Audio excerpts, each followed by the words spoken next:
So I'll call this meeting of the Westwood Finance and Warrant Commission to order at 7:01 p.m. I'll grant permission to Westwood Media Center to live stream and videotape the meeting. I'll ask if there's anyone else that wants to. No? All right, well, welcome everyone. Why don't we jump into the Pledge of Allegiance and then we'll do roll call. Chris has our flag. I pledge allegiance to the flag of the United States of America. Yep. And to the republic For which it stands. one nation, under God, indivisible, with liberty and justice for all. Always hard on Zoom. Allison, you want to do the roll call? Certainly. Bill Bruce. Here. Mike Gay. Here. Alex Yale. Here. Caitlin Jerzak. Christopher Marks. Here. Chris Pareda. Here. Christine Cannon. Here. George Laham. Here. George Maroon.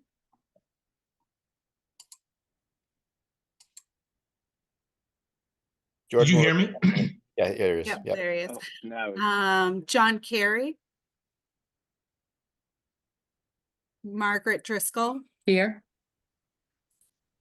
Mike Powers. Mike's not attending. Thank you. Ryan Sturma. Here. Seth Fredrickson. Here. Susan Flanagan Cahill. Here. Thank you.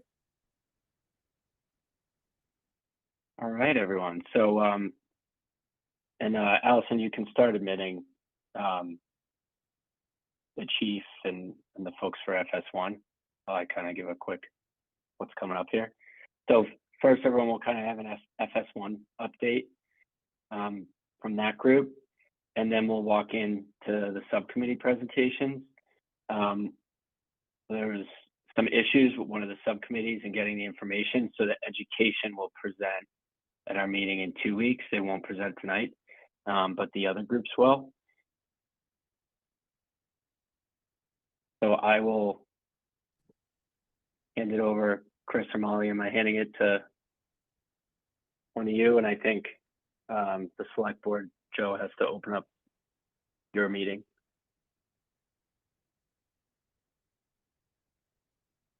Yes, thank you, Bill. Just Mary Ann and Rob, are you folks here? They're gotta just let them in. Yeah, and actually, if you could let in John Carey as well, he's in the attendee list as well. I'm here, Joe. Thanks, Mary Ann. You're the best. How about Rob?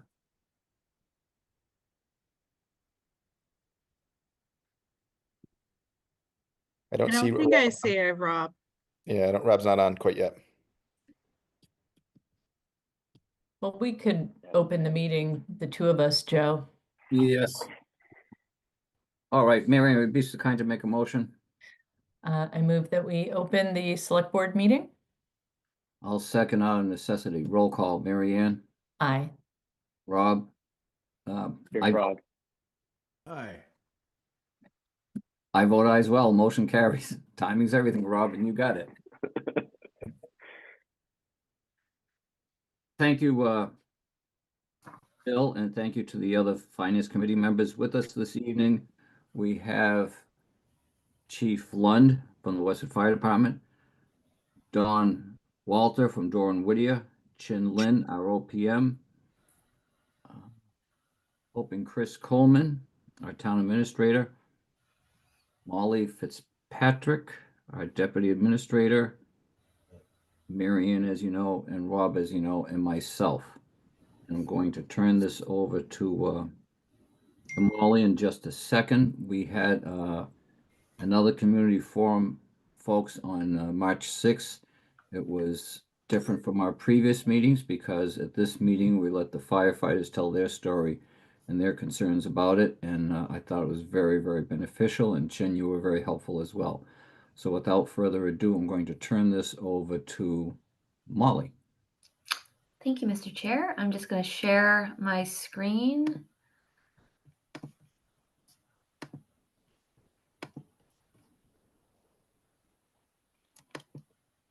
So I'm going to walk through a very brief 4 or 5 slide presentation for you all tonight. This is a brief update on the project cost. Then we have our owner project manager, Chin Lin from Vertex, and Chip from Durham Whittier, who will be here to answer any questions that you might have. So as you may recall, we went out for cost estimation back in October of 2024. We went out again at the end of January 2025, and that is what I will be updating you on today. So this chart shows the difference between the October 2024 cost estimate and the more recent January 2025 estimate. Obviously, the largest part of this is the construction costs coming in at $28.4 million.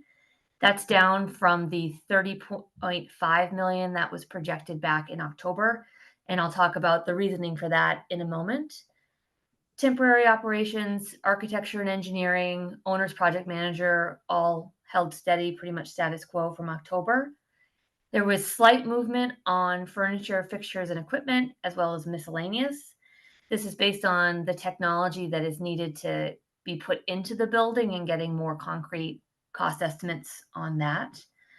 The contingency, the standard we've been using is 5% of construction cost and 1% of the OPM costs. So as the construction estimates go down, so did the contingency amount. But given the unknowns in this market, we felt it was prudent to include additional contingency in to plan for the unknowns, such as tariffs and supply chains and things we haven't even conceived of yet. So what are the reasons for the decrease? First and foremost is the lower cost of construction. I want to make sure that I caveat this repeatedly. These numbers were analyzed at a specific date and time at the end of January 2025. As a reference point, the 25% tariff on Canadian and Mexican goods started on March 4th, 2025, so a lot more recently.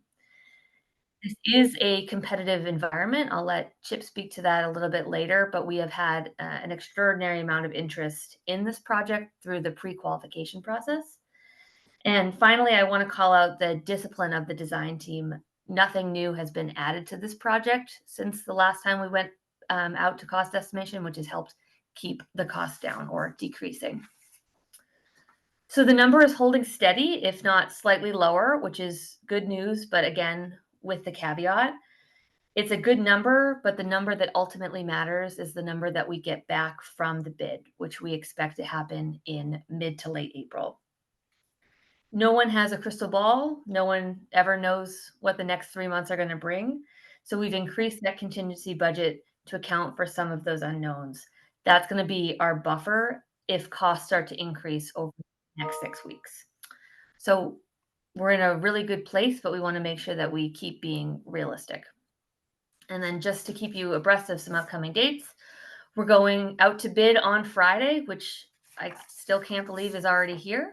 Bid opening will be best case scenario, April 18th, worst case scenario, April 25th. That's leading up for your final or third FinCom public hearing on April 28th to discuss just the fire station, annual town meeting on May 19th, and the special town election on June 3rd. So that is the update I have for you. I'm going to stop sharing my screen, and I'm happy to answer any questions or direct you to Chin or Chip, who may be able to help fill in gaps that I'm unable to.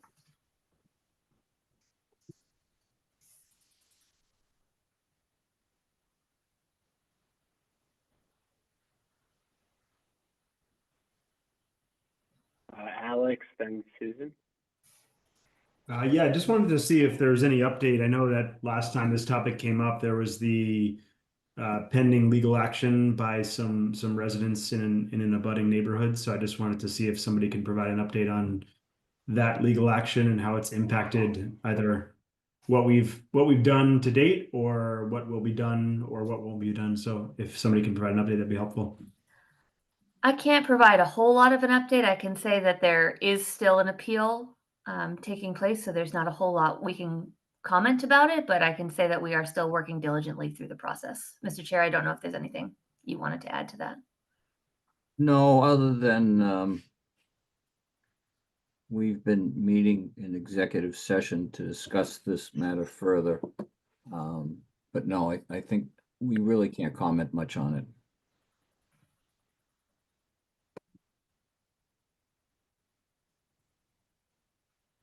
Susan?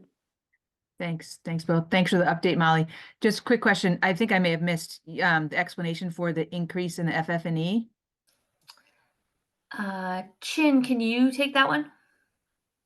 Yeah, the FF&E that one of the part of the problem was is that there was a misunderstanding in the previous estimate that and I did not carry enough number in that, and I want to make sure that we carry sufficient amount of number, and then to make sure that we can carry out the cost. So, and again, this is an estimate because we have not yet gone out to the FF&E will be purchased at a much later date. So there were no additions or changes. It was just you feel like some sort of misunderstanding in the prior cost estimate? I thought there were items that I thought it was carried in the construction budget, but so there's a delineation between what's in the 28.4 million versus outside of it, and that and we clarified that with Dawn Whittier in the more recent estimate. Okay. Thank you.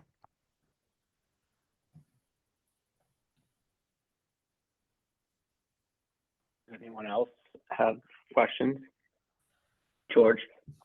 I just wanted to follow up on a question that's happened, and I am unemotional on either way about it. I know the question has come up several times. Is this the only option that's being presented? Is there a lower cost option in a lower cost margin, not marginally, $500,000, several $1 million less, so closer to 30, and again, these are just the questions that have come up. Is this the option that is being presented? Is there no option B? This is the option being presented to town meeting. Thank you. Mhm. How do you lower your hand? Christine? To piggyback on that, just so I'm educated, did we explore lower cost? I know that we looked at different sites and various options. You presented that in past meetings, but just in terms of like the size and scope of the budget, was that originally contemplated a smaller scale as a potential alternative, and ultimately this was what was decided on? Yeah, I can take the first stab at answering that. So what's really driving the entire project is the apparatus bay, the floor plan of the apparatus bay where the emergency equipment is housed. So we drew that box to say, all right, how can we fit in all of the equipment that we currently own and then put a second floor on it? So the only way to significantly drop costs to the magnitude of $5, $10, $15 million would be to lop off one of those bays. And if we lop off one of those bays, we're not able to provide the emergency services that the department is charged with providing. So we looked at it every which way, given the constraints of this particular site. This is the building that has to be built. How do we service the community now? We have one less bay. We And- have one less bay, so there's a lot of, and I'll let the chief chime in a second. Actually, I'm looking at you right now, chief. You can chime in right here. You're off mute. You get to talk. So we actually have 3 bays downstairs. We have a mechanics bay and 2 other bays currently. So, but they're low, and only 2 of our trucks will fit in there. Engine 1 and squad 1 will fit in there. So having the trucks down back isn't optimal to begin with. And then by putting everything up on the first floor, now we can respond with better time, and we won't be needing to have any trucks going out the back for emergency response.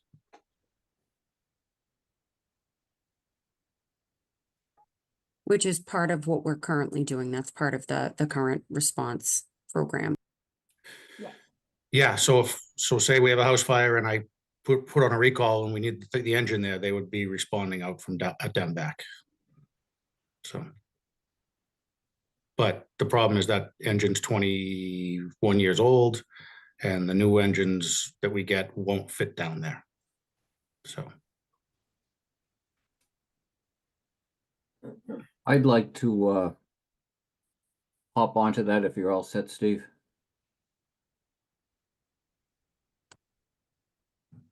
Yep, go ahead. Thanks, Steve. Good job. And in addition to that, to capture what Molly said, we had to incorporate designs to bring the building up to current standards and building codes. We were very concerned about decreasing the exposure to the carcinogens that the firefighters are exposed to at the moment, and we had to plan for the future. It was a huge safety issue for the firefighters and their environment. Thank you, Bill. Yeah, no problem. Oh, Marianne, did you want to say something? Thank you so much, Mr. Chair. I just wanted to add to what the chief said, to be clear, and Chief, correct me if I'm wrong, but as of now, we have 3 vehicles that only respond through the back of the station, through Hillcrest Place, up through Windsor, and through that back neighborhood. That's Engine 1, Ambulance 3, and the Kubota, if I'm not mistaken. So we have planned emergency response going through that neighborhood with lights on, and that really detracts from the response time, whereas with the 5 bays, all of our apparatus will be in the go position and will be able to achieve mission readiness. Thank you.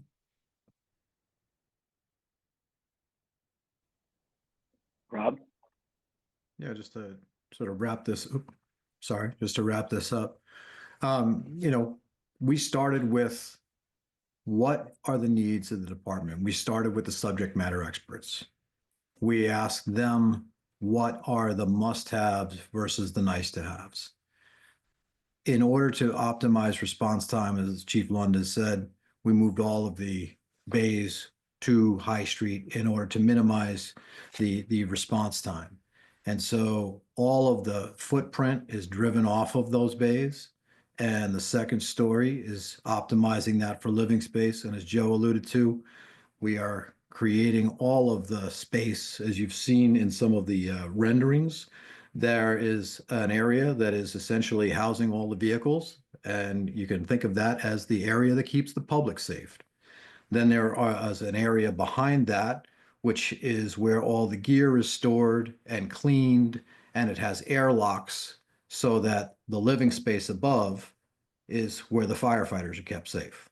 So that's the essential design, and the approach to the design was start with the subject matter experts, ask them what they need, and design to that need, and make sure there's not excess.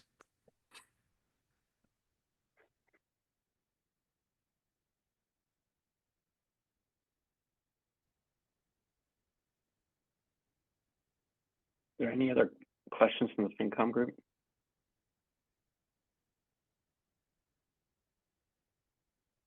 I'll ask a question. I don't know who's best. You guys figure out the answer, but I know we've gotten, over the months of discussion around this, a lot of questions about the size. Appreciate you guys laying out this was set up based on what we need. But I also want to go back to the current station because we've talked a little bit about it. The current station, maybe you can speak to, does not meet the current needs of the department, correct? So it doesn't. It is undersized for the equipment. Chief, if I recall correctly, the delta in some of the weight of the apparatus itself can be upwards of 40,000 pounds. Right. So the floor that is holding that equipment up is decaying. The wall at the back left corner, as you look into the building, is pulling away. All of that requires the floor to be held up by rebar, I'm sorry, by lally columns and I-beams. There is absolutely no decontamination space, which is a current standard for, a firefighter's building. And there's inadequate living space because that was built, 70 or 50 years ago, renovated to what it is today. And there was a smaller staff that was staffing, and it wasn't co-ed. So there's any number of reasons why the current facility is insufficient to meet today's demand. Appreciate that, Rob. Joe, I see your hand up. Thanks, Bill. I just wanted to mention that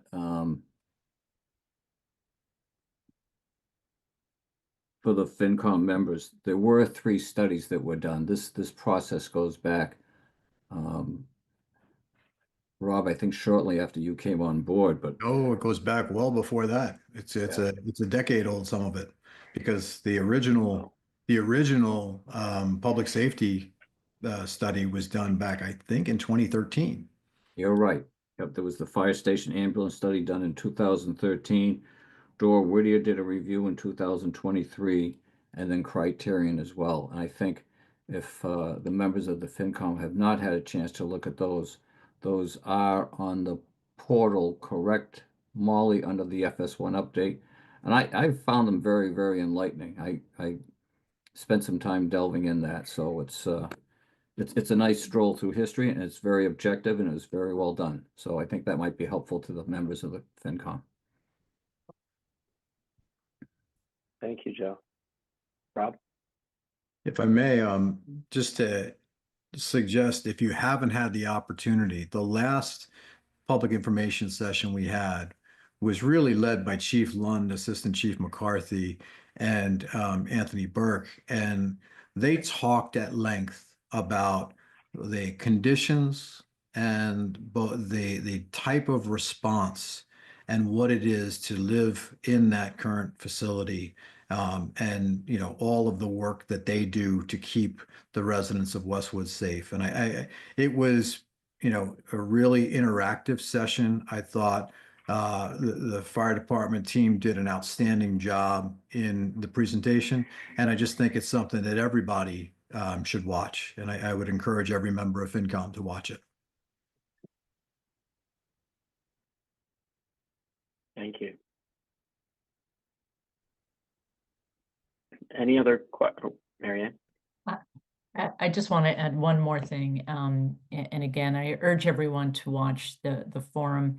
But I think one piece of this, you asked, Bill, is the building meeting the needs of the department. And another reason it's not, and we haven't talked about it much, I think, at FinCom or in our meetings, but it's very important, which is number one, the building is not accessible. And the firefighters last week talked about the number of people who come into the station every week needing emergency care, coming to the fire department. And that building is not accessible if you have mobility issues. And that's very important. And also with respect to our co-ed force of firefighters, it really can't be overstated how poorly we are accommodating our firefighters. And one of our female firefighters talked about publicly at this forum, talked about the fact that she had to stop nursing her child because they did not have the facilities in the fire station for her to continue pumping. And we do now have laws that protect pregnant women and new mothers working in the workplace. And we are not meeting those needs as well. And I just wanted all of you to be aware of that. Thank you. Thank you.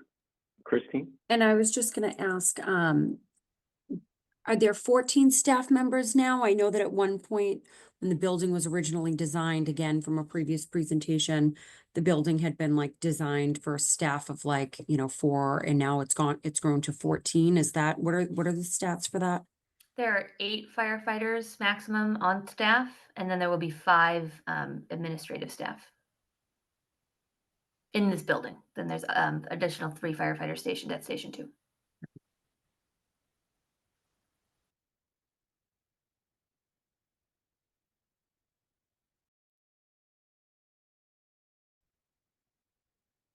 Any other questions? I will open it up for public questions.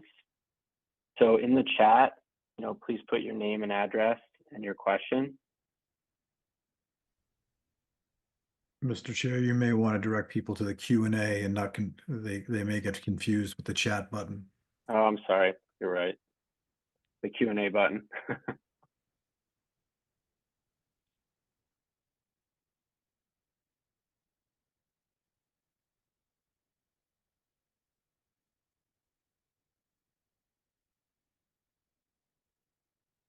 Just give people a minute, but I don't see anything right now, but we can always answer if they permit at some point.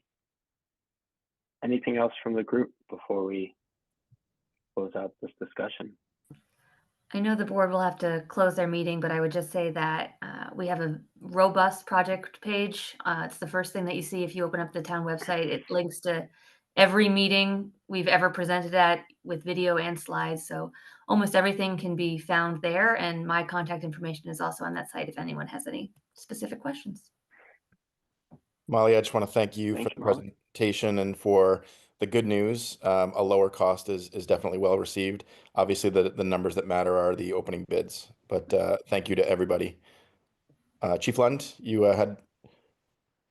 Yeah, I just want to, at the end of our last public hearing, Anthony Burke put out there that this is our house and we want people to come visit the house. Anybody who wants to come by and see what's going on, what we do, how we do it, more than welcome. Come on in, we'll have coffee with you, we'll explain everything to you. Nothing's closed off at all. So just want to put that out there again. Thanks, Chief. And thank you all for, continuing to come to our meetings, keep us updated regularly, over the course of this year. We really appreciate your time answering all our questions. And know we still have more ahead of us here in the coming weeks. So I don't see any public questions. So I think, we're good with this section of the agenda. I don't know, Joe, if you want to close your meeting before we go into our next piece on the agenda. Yes, I would, Bill. But before I do, I want to thank you on behalf of our FS1 working group of the Board of Select Board. This is a huge project that will take us into way down the road. It's sorely needed. We appreciate your thoughtfulness, your comments, and your input on this. So thank you very much. Mary Ann, would you like to make a motion? Move to adjourn. Second that motion. Roll call. Mary Ann? Aye. Rob? Aye. I vote aye as well. Meeting adjourned. Thank you all very much. Thank you. Thank you, Thank you. Good night. everyone. Allison, are you gonna pull up the presentations? Yes, I can pull up the presentations. I was just, which one would you like first? Doesn't matter. whichever one you want to pull up. Okay. Yeah, Allison, the public safety group actually did a little bit of an explanation on on the compensation and class study. So that one Mhm. might be a little bit better than the presentation that my subcommittee did. So if it's between those two, let's start with public safety first. Okay. Thanks, Mike, for volunteering us. Much You know what? appreciated. You did a better job of articulating it in your slides, Alex. So Thank you so much. yeah, It's an honor. that's what you get for doing a good job. And it's a Thank you. good segue from the fire station project. Exactly. All right, Allison, are you going to present up here in the Zoom? I can. Yours is actually the only one that I don't see. So sorry, just one second. Sure.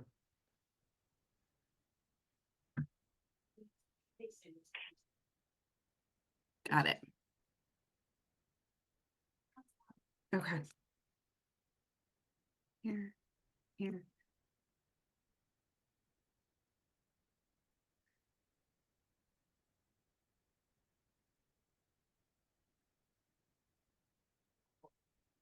Great.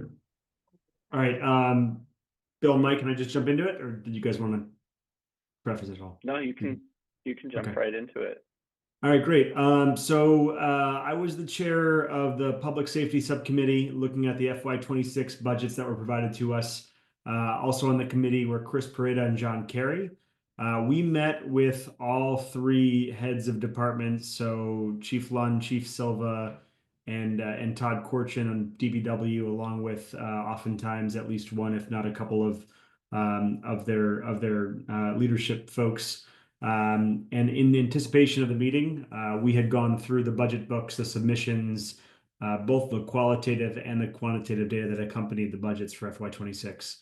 And that was sort of our process to review the budgets, review what they said their priorities were, what they accomplished last year, look at their proposed spending increases year over year from FY25 existing budget to the 26 proposed budget. So just a quick recap. Down below, you'll see the FY25 budget in place currently, and then you'll see the proposed budget that was submitted to us. Increases range on the low end from 4.1% for DPW, 5.4% for fire, and then 5.7% for police. I just want to caveat before we jump into the details. I'm often taken aback by just the thoughtfulness of each department and their heads in anticipation and preparation for these meetings, but also just what they do for the town and our community on an everyday basis. They are extremely thoughtful about where they request additional funding, where they try to slim up on funding to save and push to other efforts or other initiatives. And I just want to sort of thank them and their departments for not only providing excellent service to the town, but doing so in a fiscally responsible way, and trying to keep any increases at a minimum where possible, obviously without sacrificing the service level or what they provide to us as residents. So I just wanted to caveat that. We can go to the next slide.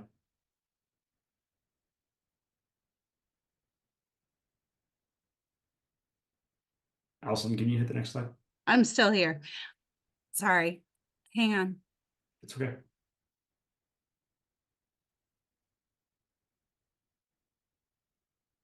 Oh.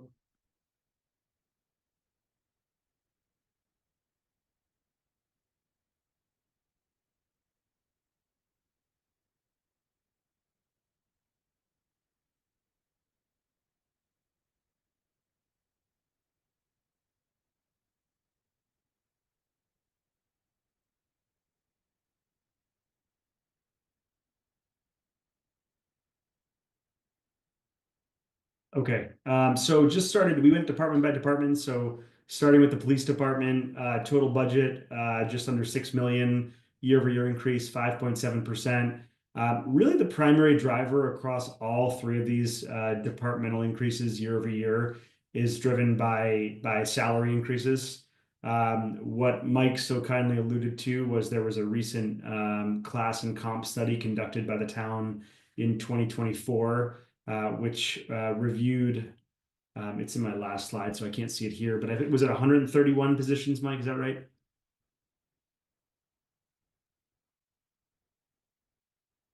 It was, I believe, 116. 116 positions. And I think, again, this is on the last slide, I'll get to it, but I think 28 of them were in the public safety field between these three departments, police, fire, and DPW. And in looking through these budgets, and we'll start obviously with police, which is the one we're talking about here, there were really just 4 roles that stood out to us in terms of raises that we would consider to be outside of the standard deviation or normal raise or increase that an individual might benefit from year over year. One was the administrative assistant, which was up 34% or 19,000 year over year. One was a facility maintenance technician, up 20% or 13,000 year over year. Financial analyst up 19%, 14,000 year over year. And a communications center director up 15% or 14K year over year.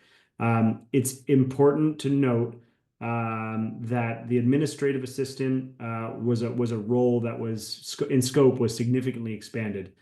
So it was an admin before, but now they've taken on a more sort of managerial role in the department, and as such, the salary has been expanded to adjust for the scope of the role that was changed given the departmental needs. The facilities maintenance technician, this is sort of a new role. This was an individual that was formerly also responsible for some of the animal control efforts in town. And they have taken on expanded duties, including some facility and vehicle maintenance. While the 13,000 is an increase for this individual, we also took off the animal control piece, and we are saving funds in that vein by collaboration with DEDM on animal control efforts and expenses that accompany that. In the financial analyst position, this was one that was impacted by this compensation and classification study. And this role was identified as one that was undercompensated compared to market rates, as compared to other towns that were part of this study as well. The communications center director, this was, I think, just sort of an alignment with competitive pay and retention. I think this is a role that we had challenges keeping folks in as a result of the compensation that was previously offered. So the compensation was bumped for this role, and we've, I believe, since filled it with a qualified employee. So these were just some of the highlights from the police department budget. Again, most of the increases were driven by salaries, and these 4 in particular were the ones that stood out to us that we asked the chief and his leadership team about, to which they provide thorough explanation, as well as the class and comp study that played a part here as well. All right, I can pause for a question on police or any additional commentary from Chris or John before we move on. I just want to add, Alex, that for the benefit of the commission, the doing maintenance in-house for the police department saves the town money, but also, and perhaps more importantly, saves in time where the vehicle is not available. It dramatically decreases offline time for the vehicle, as opposed to getting the maintenance done at some remote place under contract. Great point. Thanks, Chris. All right, with that, we can move on to the next slide, please. All right, so fire, total budget, 6.3 million, year-over-year increase, 5%. Again, same sort of key observation, mostly salary increases driving the majority of the budget growth here. A slight nuance. There have been salary adjustments to reflect promotions aimed at ensuring that each shift is staffed with experienced senior officers, and then maintaining appropriate pay differentials across the ranks. So just to make sure that somebody at a lower rank is being compensated less than somebody who's supervising them for obvious reasons. So there were some tweaks in terms of promotions and pay that had to come with those different rank and increases. There were a couple, or there was really just one increase with the assistant fire chief that was noteworthy, 20% or 30K year over year. This was directly correlated back to that class and comp study that was done in 2024. So the study did identify that the assistant fire chief position was undercompensated compared to market rates in comparable municipalities. So the salary was adjusted to align with peer communities and competitive pay necessary for retention and recruitment at this level. So nothing other than this salary really stood out to us on the subcommittee in terms of things that we thought were outside of, again, that standard deviation of raises across different roles and from a salary perspective. Any comments or additions on this one? Yeah, Alex, I'll just throw out there that again, as you're looking at the budget and we're scrutinizing, it's important to note that number one, the compensation and class study, has adjusted these classes and comp that hadn't been done for 15 years. And then when you look at the kind of the aggregate of some of the ones that you're identifying, and it's very similar, by the way, in the municipal that I'll cover in a few minutes, it is an extremely small percentage of the overall budget. And so our task as the subcommittee was to double click and to look at kind of what numbers jumped out. And, basically you can do the calculations of percentages. And when there's a bigger percentage, you just take a look at it. And so, again, I just want to make it clear that we're not necessarily calling out these individual roles. It's just that, we as the FinCom have to look at this and then ask these questions to the department heads. Thank you, Mike. Looks like George has his hand raised. Yeah, George, just a second. We, over the years, we've seen a lot of public input about the fire department's staffing. And I just want to add that based on our meeting, I think Chief Lund is doing a great job trying to get to the point where that the firefighters and the town have agreed we ought to be, but that in no means means that we're not providing safe or adequate services. And there are a couple of new firefighters coming online. I guess that they're just finishing up their training.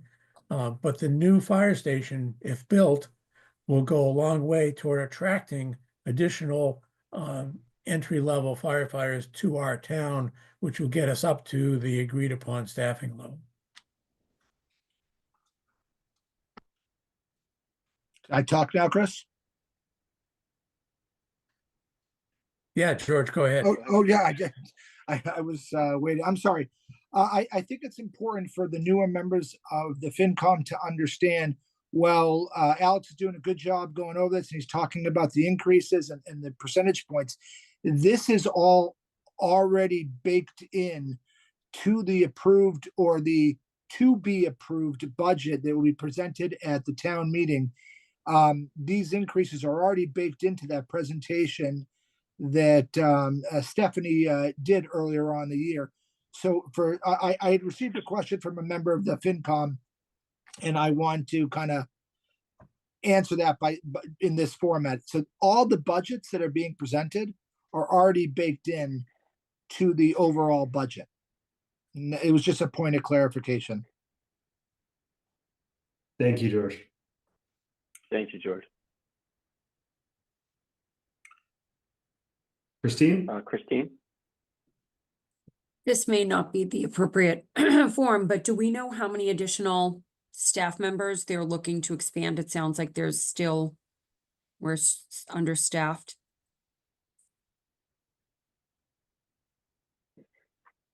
I'm just thinking like in terms of like future fiscal, what our expectations can be, obviously, if we're going to expand, for another 2 or 3 or 4, however many additional personnel, that will obviously have an impact on budgets moving forward just by virtue of having more staff and more people to pay.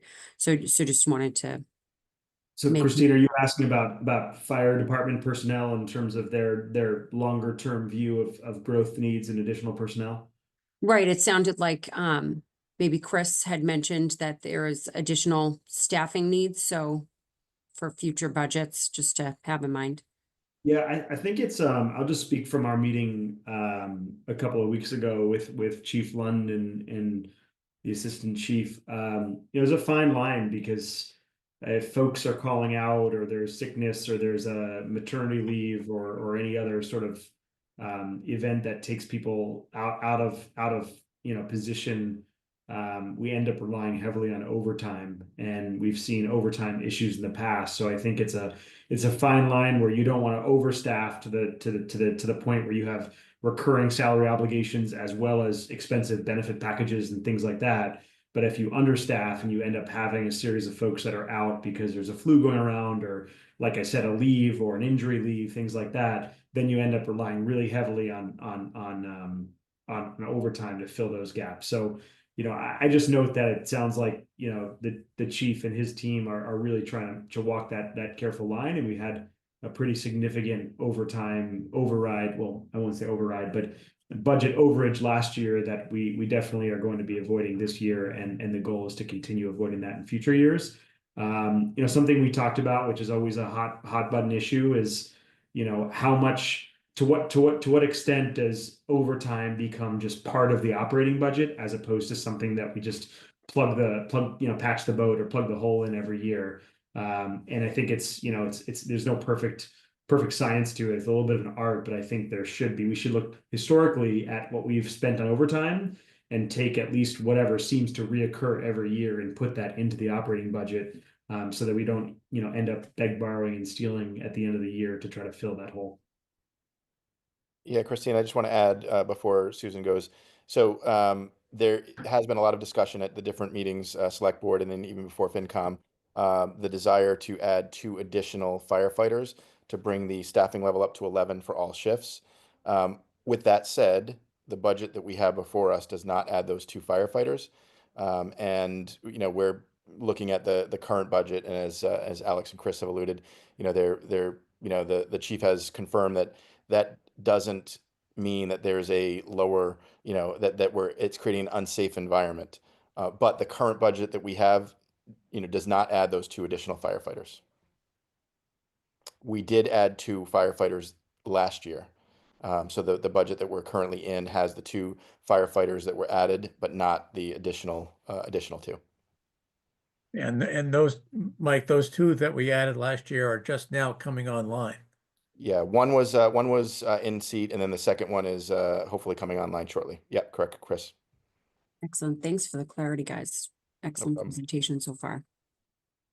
Susan, I cut you off. I cut in. Oh, no, that's okay. I asked this question at a prior meeting, but I'm still just a little bit confused, just with the timing of the raises.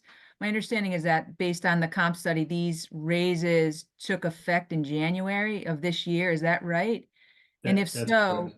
in looking at your first slide, like the FY25 budget column, does that number reflect 6 months of the raise, so that these increases from FY26 over FY25 are over and above what was already built into the FY25 budget for 6 months of the raise? Does that make sense? Yeah, it makes sense, Susan. That's a great question. Honestly, I don't know. I don't know, but if I had to guess, and maybe Stephanie's here and she can chime in. If I had to guess, and can we let Stephanie, maybe and Molly in? Yeah.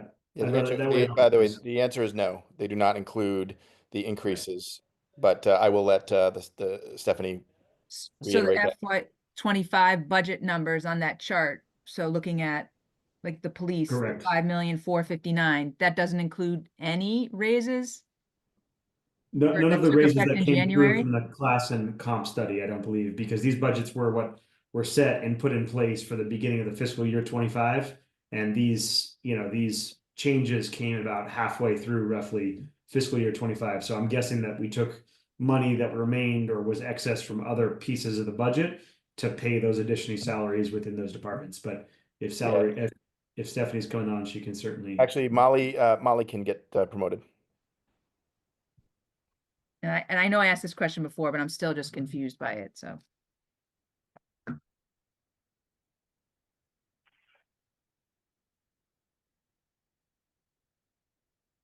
Hello, it's me again. Welcome back.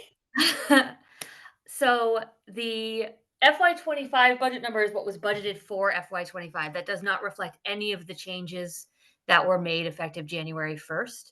The cost of implementing the plan mid-year was approximately $135,000 for all 116 employees.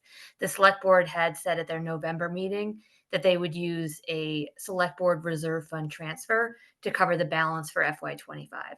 So the percentage increases you're seeing are large because they're budget to budget. If you were to look at actuals, what the employees making today based on the raise that they may or may not have received on January 1st, it would be a much, much smaller percentage. So is it fair to say, Molly, that the true budget for police for FY25 is something more than the 5.459 million because there were reserve funds used to pay for the salary increases? You could say it like that, yeah. So there would be the original FY25 budget. We do, Stephanie always calls them mid-year budget adjustments, which have to, every year they happen in every department. So that year with that budget, police budget was adjusted January 1st with funds from the select board reserve fund, or it will be when that transfer is made. And then the FY26 budget is what moves it forward. Yeah, so just to piggyback on that, if you don't mind. Yeah, hi. So yes, you are correct in saying the FY25 numbers that Alex has on there versus the 26 are just budget to budget. That would be exactly what was in Appendix D in the town meeting book from last year that was voted as the FY25 budget. So payroll changes, right? So these changes were implemented in the current fiscal year. So payroll changes and the people are getting paid whatever their salary currently is. And then we see where these budgets end towards the end of the year. And if we need any closeout of these budgets, and Suze, I know you know more than anyone. So we could have salary savings throughout the year with a vacant position or something like that, that might sort of close that gap and not necessarily need an end of year closeout adjustment from the select board reserve, but it is an option that we have. Okay, great. All right, thank you. That's really helpful. I appreciate you further explaining it. Of course, thank you. Christine, did you have a question? Stephanie, what is the process for approval? So that happens periodically throughout the year. And in this case, I know that there was like a larger study that was done. But that typically, if there are going to be budget changes, that is reviewed at the annual town meeting and then the town will approve it. But in this case, that didn't happen. Is that an anomaly or is that something that we typically do? I'm just trying to understand. This is my first year on FinCom, so I'm not totally clear about the process and how all the pieces fit together. I'm not sure I fully understand the question, but I'll try here. So a budget is set once a year. So when we start on July 1st, that is the budget for the year. Things might change during the year, and that's sort of an HR process. If I'm trying to think of an example, if a job gets reclassified or gets added job responsibility, and with that comes additional compensation, that salary is now set at whatever the new number is. And we either figure that out in the current budget, or we request a select board reserve fund transfer, or something along those lines. So we always call it a mid-year adjustment. It doesn't happen all of the time. And then this one was just different. And Molly's gone over this a number of times, how it was a very large class and comp study that went on.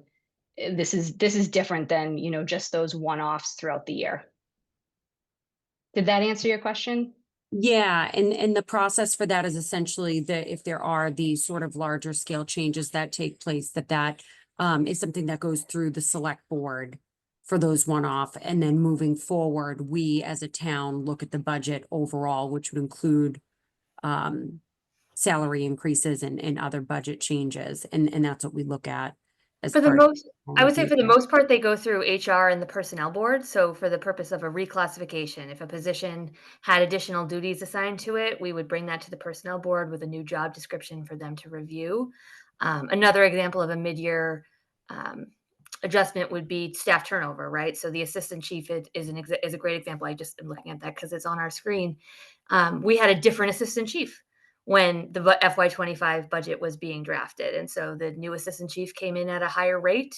We had to make a mid-year budget adjustment, and then you're seeing it in the FY26 budget.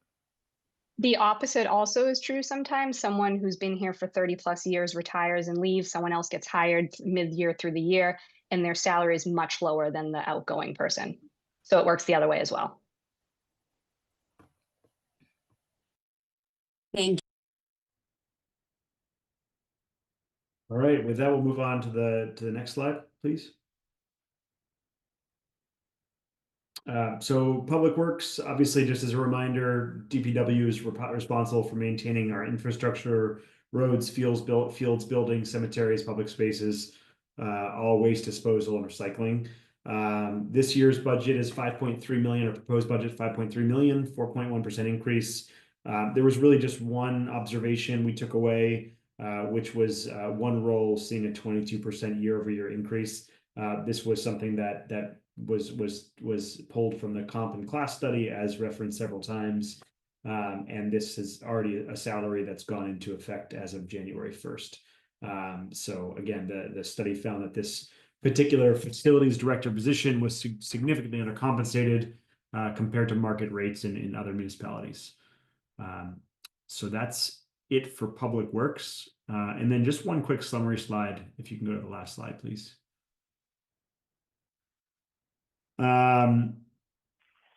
So total budget is up 5%. Again, salary increases, reclassification adjustments, driving a bulk of what these are. I mean, obviously, a lot of these budgets are salary driven for the most part, and so it would make sense that salaries are gonna swing any sort of major budget adjustment. Just sort of summarizing the few positions that were noted here. And then as Mike has so eagerly awaited my quick summary of this class and comp study, just I'll read it aloud for all to benefit. But a townwide comp and class study was conducted by town administration in 2024 to ensure salaries remain competitive with comparable municipalities. The study evaluated 116 town positions, including 30 roles within public safety, involved job evaluations, market salary benchmarking, internal pay structure reviews, etc. The findings identified several positions as undercompensated, leading to a targeted salary adjustment in the FY26 budget, but which went into effect in January. Obviously, the goal of this study and the outcome is to improve recruitment, retention, and internal pay equities across departments. So that's really it. I mean, nothing major. I think these budget increases across public safety are well within the general norm that we see year over year at FinCom and within the town. I think looking ahead, we should continue to focus on compensation competitiveness to attract and retain key personnel, ongoing evaluation of cost-saving opportunities like intermunicipal collaborations, etc. And as I mentioned in the preamble, I think all three department heads are always looking for ways to save money, be more efficient with staff, resources, physical items like vehicles and equipment and things like that. But we also need to balance public safety investments with long-term fiscal sustainability. So, obviously a key note from us as the FinCom to make sure that these leaders are always evaluating opportunities to save money and to modestly increase its request from the town, so much as to just maintain and hopefully grow the services and what they provide to town residents. So. That's everything. I just wanted to see if Chris or John had anything to add from the committee itself, subcommittee. I'm good. No, thank you for a great job, Alex. All right. Well, then, unless we have other questions, that will wrap public safety. Well, thank you guys. Appreciate the summary and how you kind of laid out the key things for us all to know. I thought that was great the way you kind of walked through it. So thank you so much. Is Mike up next? Yeah, seeing that I voluntold Alex and team, I'll go next. And when Allison pulls up, I'll intro the subcommittee and we'll dive right into it.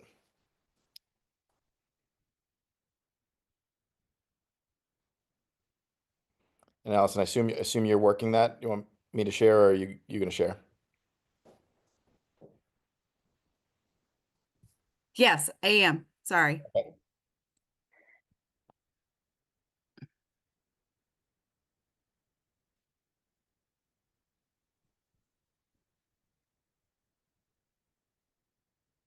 Well, Allison is pulling up. I'll just quickly intro the subcommittee. So we were the municipal subcommittee. And if you go to the next slide, it was comprised of myself as the chair, Chris Marks, and Susan Flanagan Cahill. One of the things that I'll touch on in my vice chair report, pulling off these subcommittees is extremely difficult.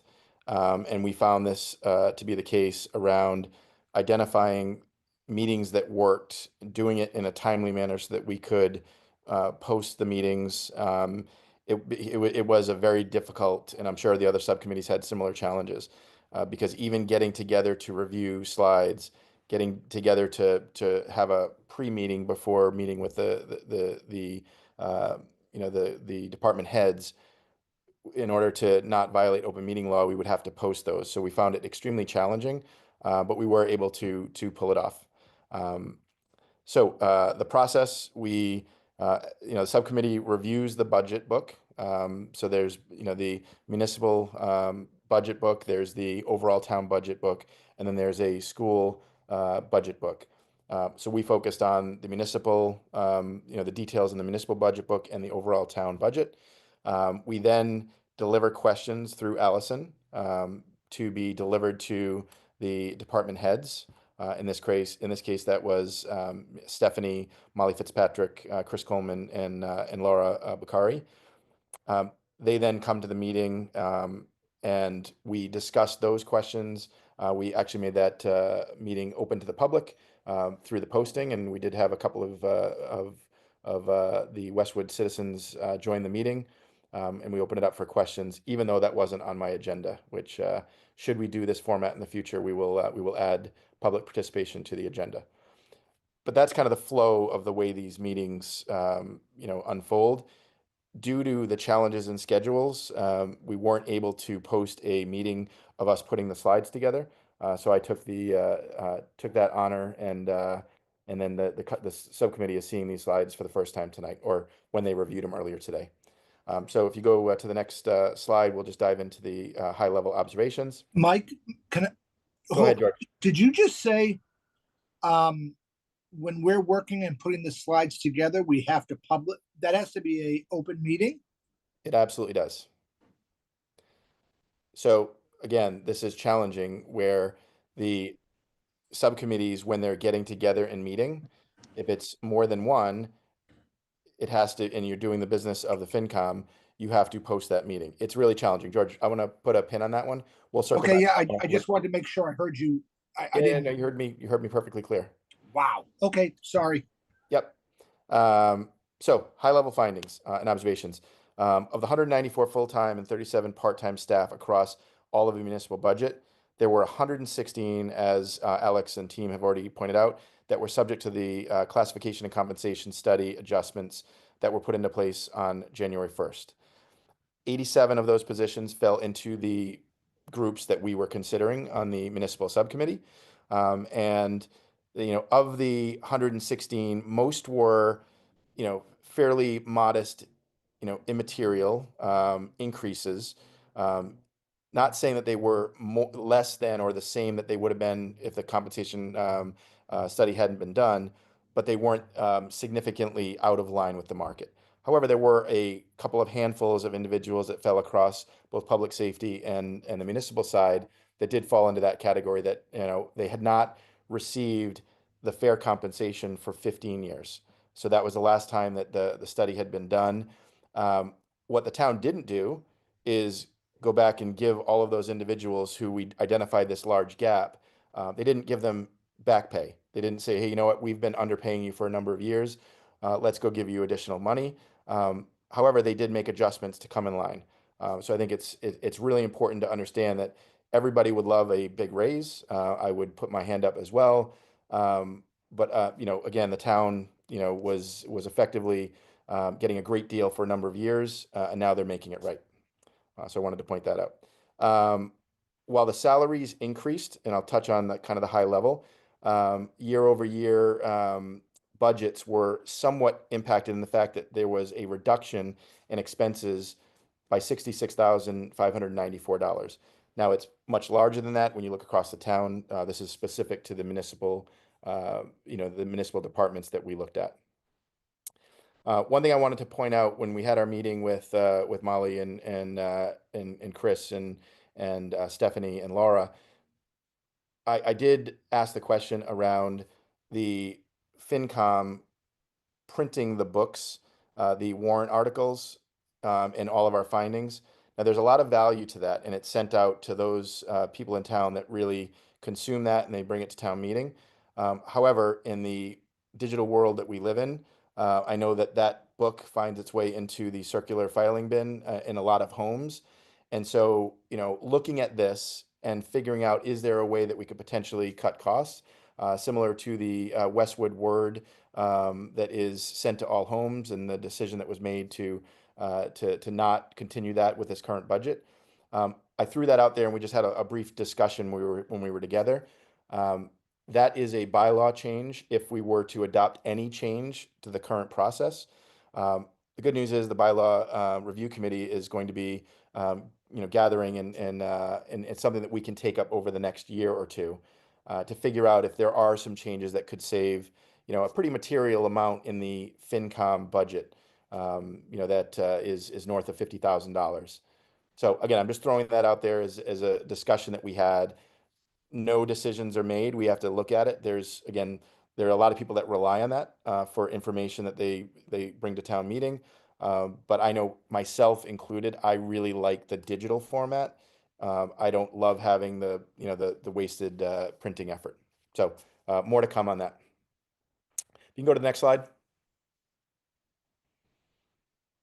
Okay, actually, that's it. So I put this together for reference only. This is just all of the different departments. It's in all of your budget books, and anybody who's watching this online, everything that you see here is in the municipal budget book. I just had this in case any questions came up. So Allison, if you can go back to the previous slide, I will close and open it up for any questions. Actually, before I do that, Chris and Susan, anything you want to add? No, you summarized it well. Agreed. Yeah, nothing to add. Thanks. Great, thank you. So any questions before we pass the baton over to the next group, which I think is George Maroon. Let's rock and roll, Bill. See any questions? On to next, Allison.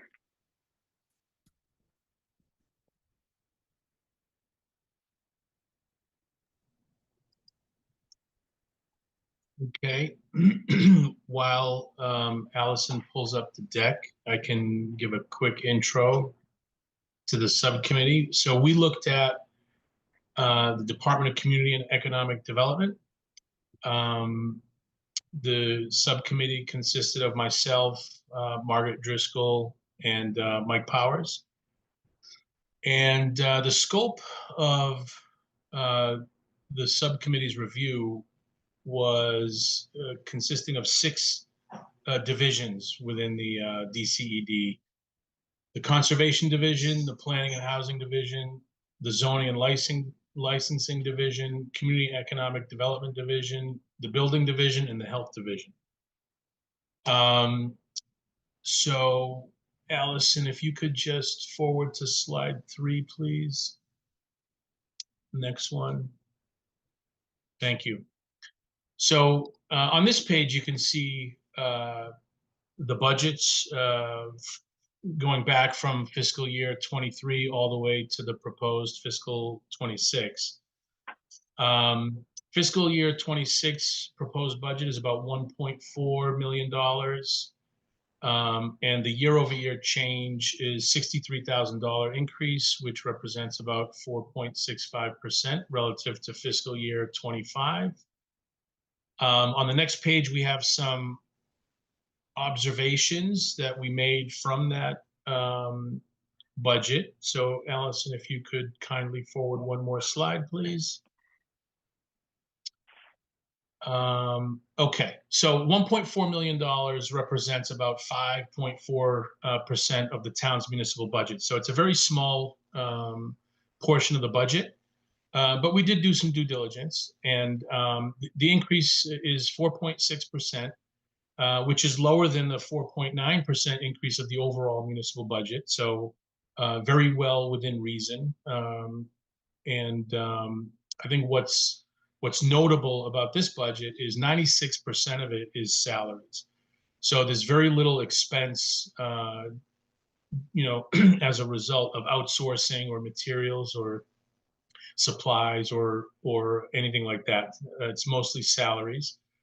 And so therefore the increase in budget is driven by wage growth. And you can you can look anywhere, whether it's in the public sector or the private sector, and 4.6% is very, very much within reason with regard to wage increases year over year. So we found the increases to be very reasonable. There were some increases that were slightly higher than 4.6% and some that were slightly lower. So as you would expect, the 4.6 average represents a slight array representing the same phenomena, so I won't go into it, that we observed through the other committees' deliberations.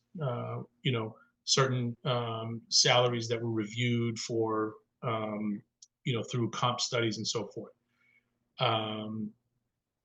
So 4.6%, largely, you know, 96% of it was salaries. And I would say a couple of observations that were part of the discussion, small dollar items, but nonetheless, they moved the needle a little bit. Eliminated from the entire budget was the mobile phone expense, and that is a function of the entire municipal budget, shifting that to a centralized line item within the municipal budget. And so it came off of this budget, but goes on to the municipal budget. So it's not dollars that's being saved by the town, it's just being reallocated from one budget to another. It was still a small dollar item. I think it was, you know, a 5-figure item, maybe high 5 figures, $8,000, something like that. And then one of the things that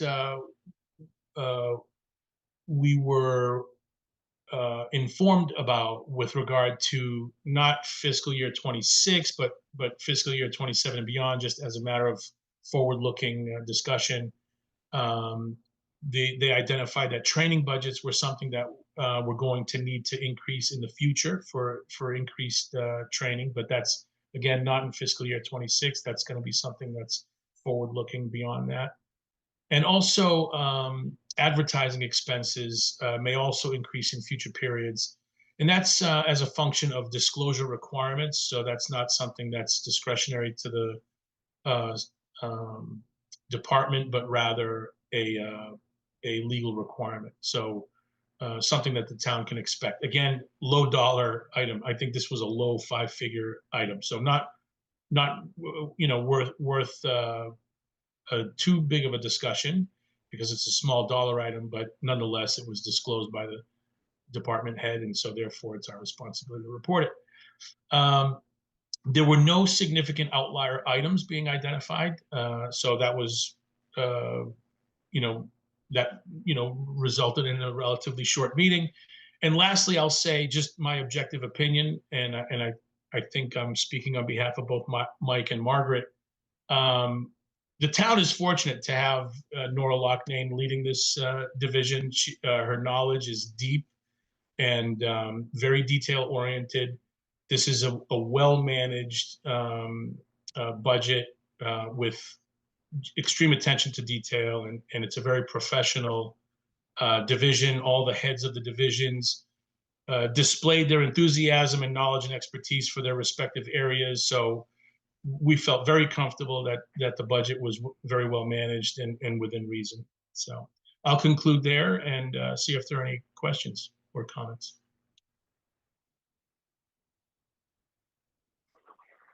Thank you. Questions from the group?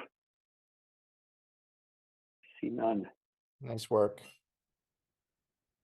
Nice job, everyone. Thank you. No, education will be in 2 weeks. Seth, did you want to say anything from a capital perspective? I know you've kind of been plugged in all over the place. Yeah, happy to. I have no slides, although Allison, if you want, I have in my screen the February 12th presentation of the budget, which has the different capital articles.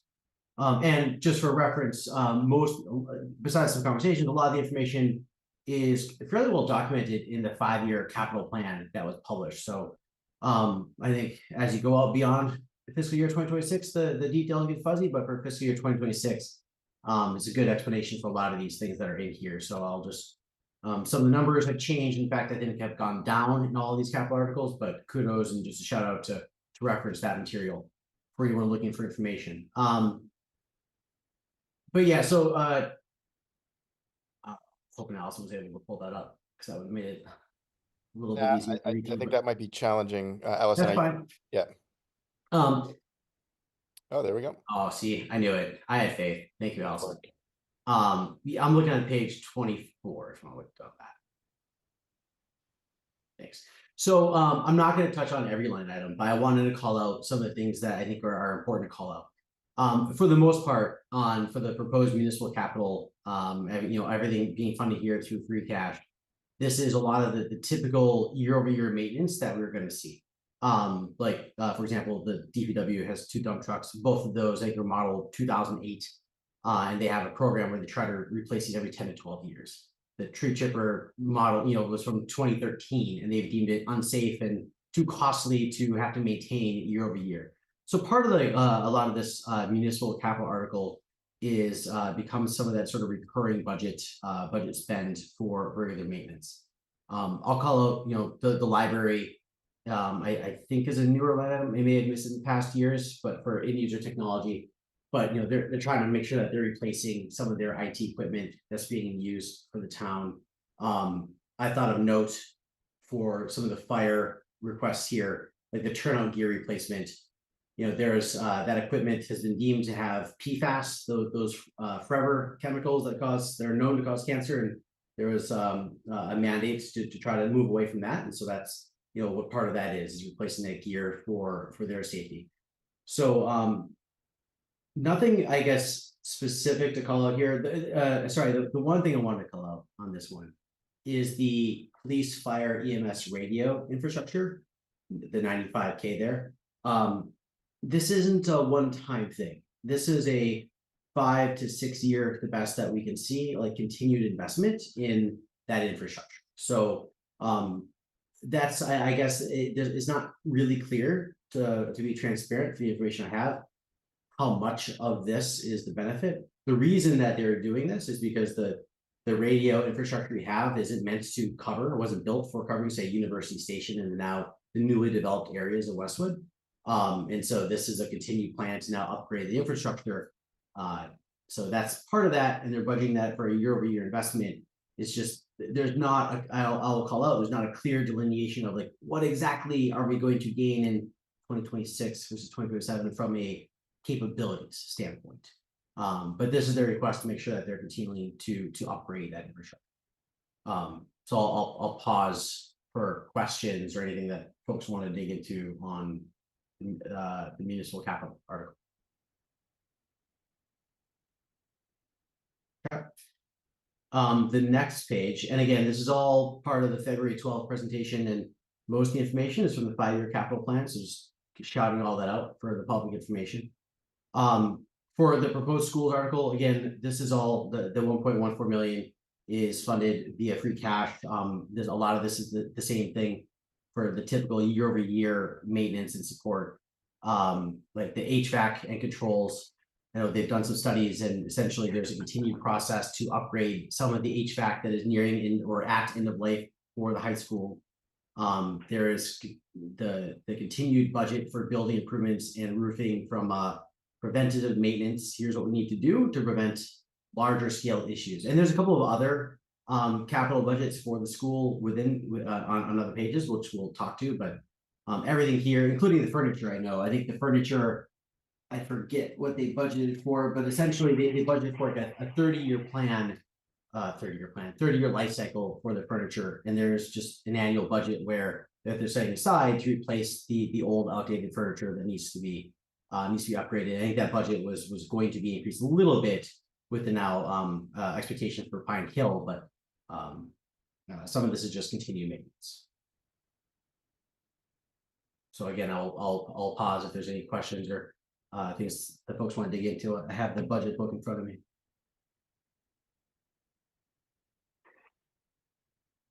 No questions yet, Seth. I love it. See how well prepared my slides were? If I go to the next page, Allison, thank you. So, my screen too. So some of the additional capital and a couple of things I will call out in more detail here. This is all obviously being planned to be funded from the meals and hotels tax revenue. The janitor generator replacement is interesting in terms of replacing the generator at the what's COA, the Center of Aging and the library. Partially make sure that that's now warming and cooling centers, so that if, you know, in the case of an emergency, you know, power is out in the winter or summer, that there's places that are heated and cooled that people can leverage for shelter. So this part of the mitigation is that's, you know, a shelter area as needed for various folks. The library has some of the lighting systems that needs to be replaced for lights that need to be upgraded due to just typical maintenance. And so again, a lot of this is I guess part of the annual now year-over-year just maintenance cycle. The one thing I want to call out, and I will, Stephanie, if you are around to maybe help answer this, because this is the one note that I seem to have lost, is for the town and school enterprise software upgrades. So I know that there, I seem to have missed this page, or I don't know if it's not in the 5-year plan. I lost my notes, but part of the cycle to make sure that we're updating the overall financial software and the systems that the town is using. But I don't have a great justification on the ROI or specifics beyond that. I seem to have lost. I don't know if somebody is available to talk to that one, because that's the one I don't have any more information on. Mr. Chair, I can jump in if you would like me to. Go ahead, Stephanie. Sure. So this is a process that started back around 2018, FY18 or FY19. The town had originally received some funds towards upgrading the financial system. This is a shared system between the town and the school. The project sort of just got dropped off. I'm assuming maybe COVID came in. It was just not something that could be done during that time. We're now asking for an allocation, a second round allocation for that. So we've gotten some quotes in. We know about what the pricing is out there. This would be to upgrade the financial system, focusing on, think, you know, the GL system, accounts payable, that end of the financial system. The one that we currently have, it's called SoftWrite. Again, both the town and schools use that system. It is no longer, and I wish our IT director, she says this better than I do, it's no longer supported by the company. So at any point in time, they could say, we're just no longer providing this software system. You have 3 months to get off it. So we're trying to get ahead of that. It's a very antiquated system. It probably is something that should have been replaced a number of years ago. So this would just be switching that over. It's a large process. It usually takes about a year plus, and this would be funding going towards doing that process. Thank you, Stephanie. Thanks, Stephanie. Yeah, I realized that was the one I missed my notes on. So thank you for jumping in. Margaret. No problem. Margaret. Yeah, just a quick question. So if we're using non-supported software, I assume that there's no annual license fee on it, correct? The current system. We do pay an annual software. I should say the software system is still in place. We still use it. However, there's no upgrades going on. They don't support it. And if we needed a new report, even they barely do that. It's end of life. It's just sort of, we do pay an annual cost for it still because it is a system we use, but they don't, there's no new modulars coming out. There's no upgrades, nothing along those lines. Oh, okay. Yep. George? Yeah, the 475, is that just an implementation cost? And the second question would be, will there be a change to the licensing cost for the new system? I would imagine yes, but do you know the difference? So this would be, this funding would go towards, you know, choosing a company. We'd have to get a number of quotes, have demos with them, see what kind of modulars that we want to do. And obviously we would fit within the budget that is approved at town meeting. And then this would be the full cost for implementing that new software system. And then there would be an ongoing annual cost to it, which I am assuming it will go up. I don't know at this time. That's sort of the process that we'll go through if we get this funding, as to looking at, when we do choose a company, you know, what their cost of the annual subscription would be. But I'm assuming it would go up just because all the newer software systems are a little bit more expensive than the older ones.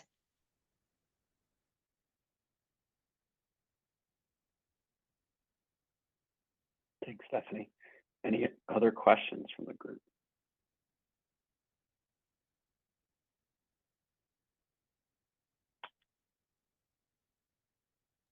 I- All right. I have a think that- question. Oh, Oh, go ahead. no, yeah, I have not specific to the Capitol, more just broadly, it sort of touches on all of the topics. And I don't know if it's appropriate now to raise it or we want to. Sure.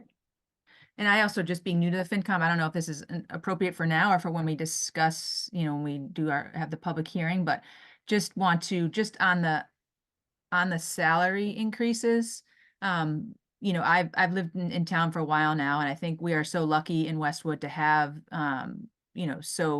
such terrific staff across all of our municipal departments and the school administration. They do terrific work, and I fully, support paying, obviously, competitive salaries and paying them what they deserve. But I am concerned just looking on the face, like these 20% increases, and I know they're tied to a study.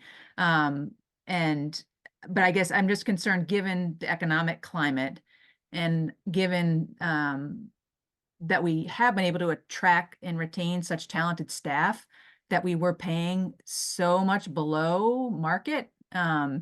So I'm just surprised at that. And, I haven't attended all the select board meetings. I don't know if there was detail of the studies presented at the select board meeting, but I guess I'm just wondering if details will be presented at town meeting, because I'm just worried that just on its face, these large increases in this economic climate are not going to be well received.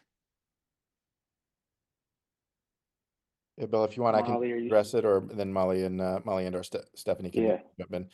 So Susan, the conversations that I had, on this topic, when we met with Molly and Stephanie, Chris and Laura, Molly went over the process of how they not only kind of took the information from the study, but then how they how they vetted this. They had effectively a group that got together to review and effectively vote on all of the changes. That was then presented to the select board. The select board had numerous meetings where they discussed this. And so, I understand the question around, because it wasn't brought through the normal annual budget meeting and vetted this way, it kind of creates a scenario where these raises have already been added. And so now, effectively, we're dealing with a pretty significant increase when you look at the year-over-year numbers. And so, we fully vetted it. Again, I think the point I made is, I think, an important one. We're not backdating, the potential offset there. And so while it looks like a big jump year over year, the reality is there were some pretty wide gaps to what we were paying the employees of Westwood. So you could look at it one way of saying, well, if they were still working here, then let's ride it out. We're getting a great deal. But that really isn't the way, that we want to operate as a town. And so that, I'm paraphrasing, I'm stealing some of the Yeah, words. and I'm not suggesting that either, Mike. I don't want to, but it's more, I'm just surprised that we were so far under, given the level of talent we have and, across How town. That's amazing. all. Yeah, how Yeah, I'm amazing. not at all suggesting like we should try to and get a deal on these people, but Yeah, no, and by the way, I wasn't insinuating that you were. I just, again, I think the big thing is 15 years. We hadn't done a study. We hadn't looked at how the individuals are compared to other towns. And so, everyone gets busy. Everyone's slammed doing their jobs, and you blink and 5 years have gone by, and 10, in this case, 15. So I'm going to hand it over to the ones that live this. Molly and Stephanie, do you want to add anything to this?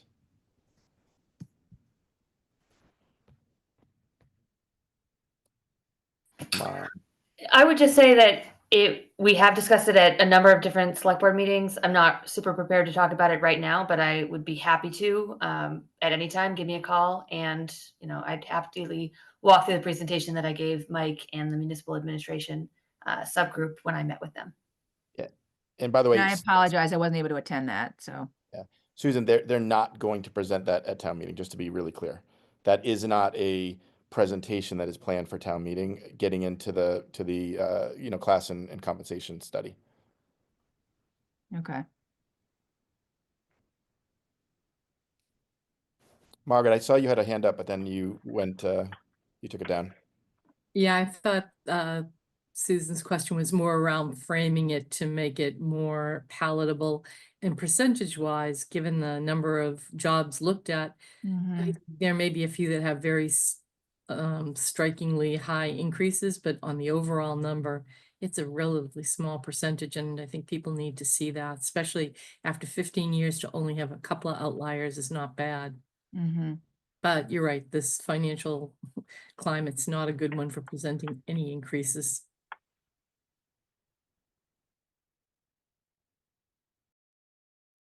Can you let Robin? He has I think a question or comment, probably.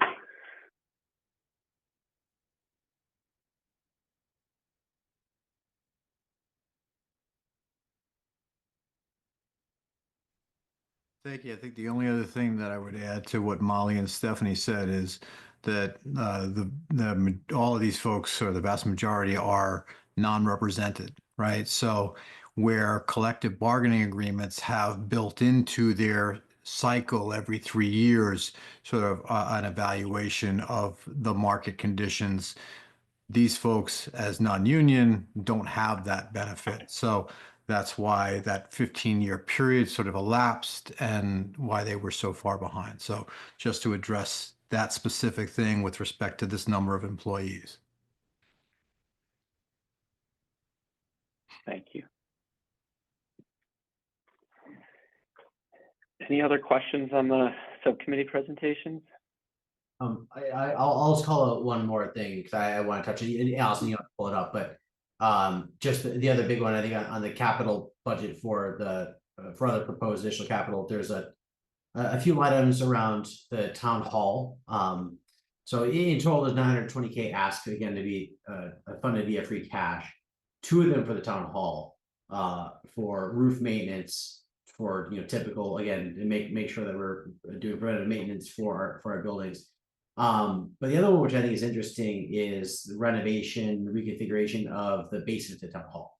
So apparently right now, for whatever reason, it's not heated well enough, it's not maintained well enough, the basement's not being used. So part of the proposal here is a budget to improve the heating, reconfigure it, and leverage that for some meeting spaces, mailroom spaces, just leverage the existing space that the town currently has that they've deemed unusable and is currently not being used. So I think that's an interesting project and maybe a high ROI project from a space standpoint. The other one I want to call out is the Sheehan electrical upgrade. As the, I forget which team, but as the various teams have been going around doing facilities planning reviews, one of the call outs was, hey, this electrical panel is way outdated and is unreliable and the parts aren't made anymore. And so there's an investment that was deemed urgent to upgrade that. Unfortunately, if you look at the details, that means also bringing up the code, which means a separate electrical room and basically a bigger investment than you'd probably otherwise want to warrant. But that kind of comes with bringing up to code for an electrical upgrade. So maybe unfortunate since we don't really know what the state is of the long range capital for some of these buildings, but a deemed important measure to invest in. So totally understand that. Just want to call out that it's probably inflated because it's not just the electrical upgrades, getting some of the stuff up to code in that older building. So just wanted to call those as well. Thank you, Seth. That's great. Any other questions or anything on the subcommittee presentations before we move on in the agenda? All right, so Chair, Vice Chair / update. Hey, Bill, before I think, Bill, before you do that, there is a public question. Oh. I can read it if you want. Go ahead. Kathy Wallace, 283 Farm Lane. Did any of the subcommittees evaluate the fees being charged by the various groups and the collection rates of the fees?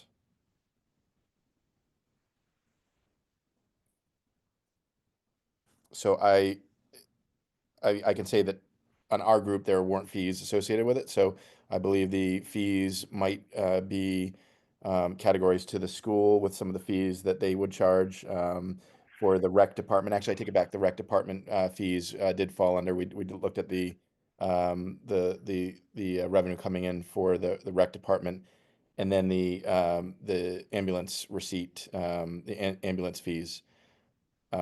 But I can't speak for anybody else. I mean, I'll mention on my end, I did ask looking at some of the longer, if you look at some of the longer range capital plans, there's various investments being proposed for the future around, various like rec center and tennis courts and various things that the town uses that are not obviously being proposed for fiscal year 26, so not really reviewed right now. That was one of my questions though as well, is if we're going to make other investments, how are we making sure that the revenue from these things is offsetting and or paying for those continued investments? And to be honest, I didn't get. I think there's more that could be done to expose and tie the usage and the revenue to maintenance of those various programs as a person that asked that question, but not a lot of other detail there. But I asked that question. Yeah, I think I'll just, Kathy, I think we'll take that question and we'll share it with the heads. I mean, everyone will be in our next meeting in 2 weeks, so we can have somebody address it, but everybody isn't on right now. But we can take that one back.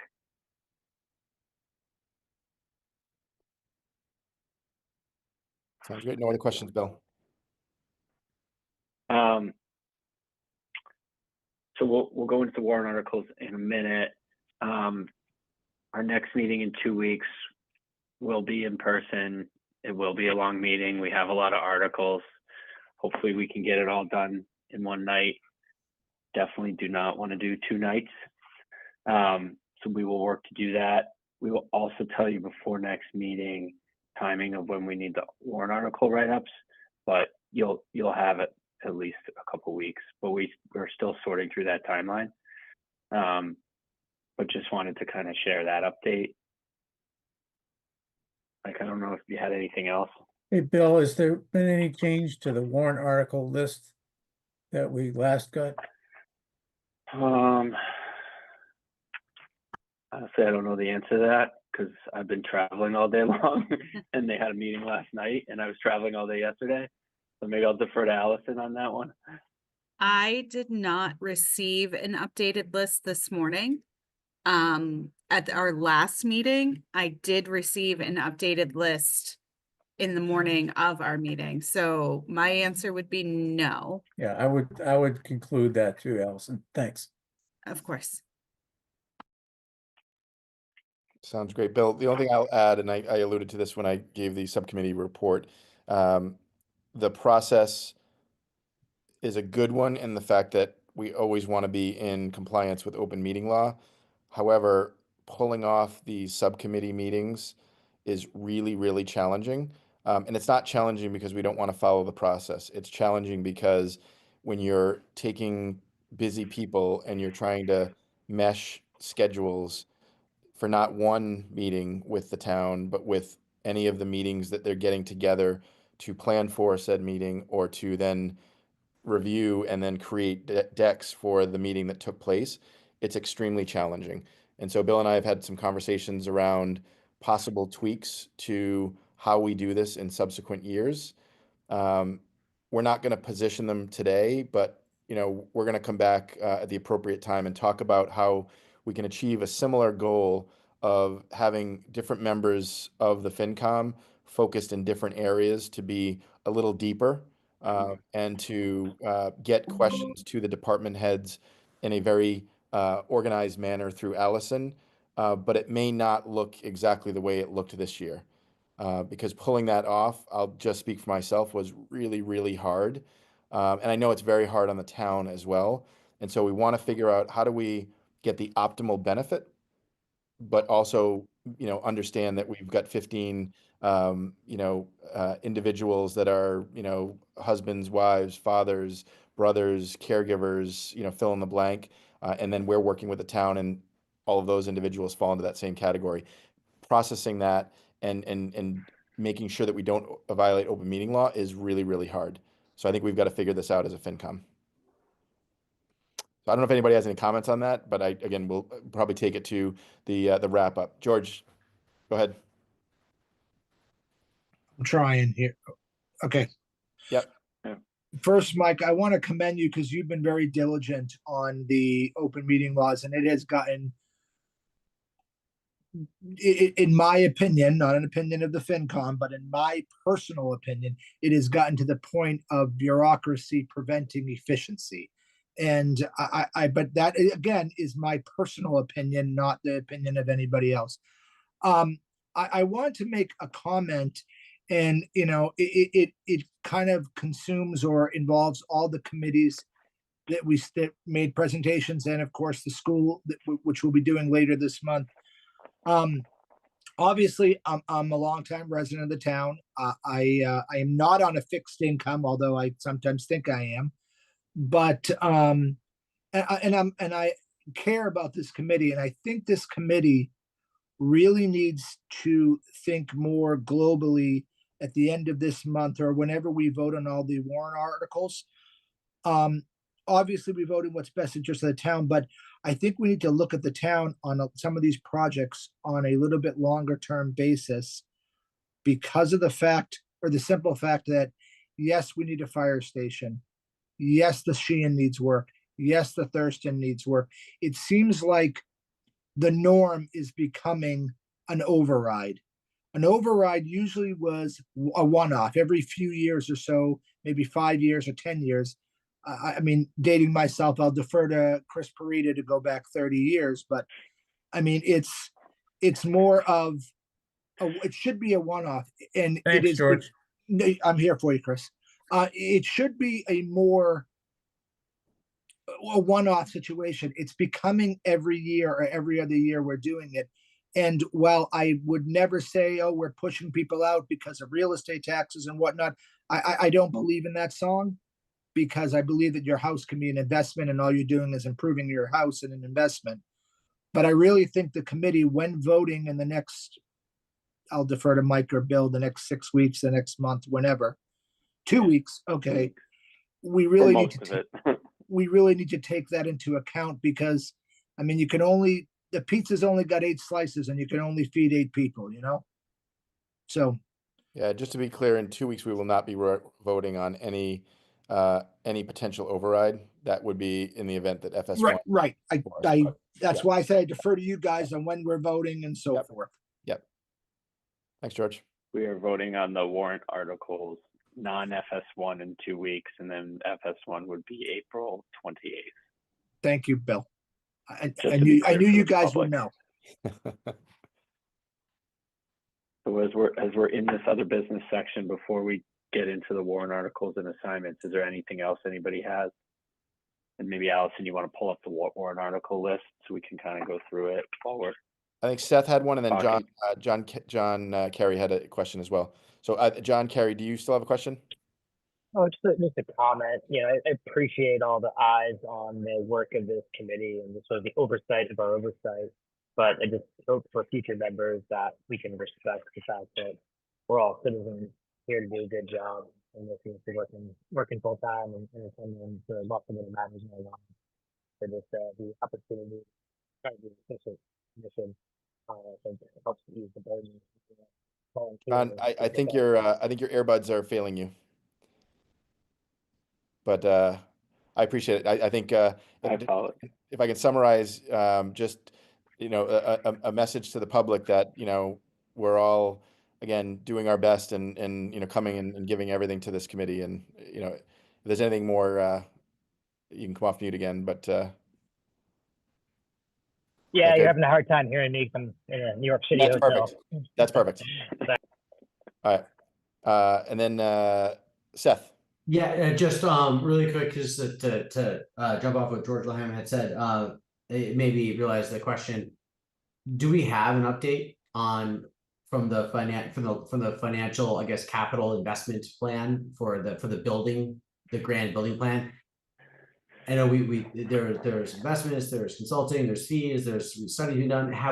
Is there an updated timeline of when that information will be publicly accessible for that plan? Do we have that yet?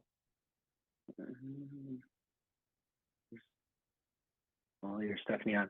I know that the school plan, I can't remember. I think it's April. I think they're close to having it complete, where they'll present it at the one of the upcoming school committee meetings. Okay. At one point, I thought the rest of the town was going to be ready before the schools. And we haven't seen the rest of the town yet, which is fine. I was curious if we had an update, because I knew we were eagerly awaiting that information.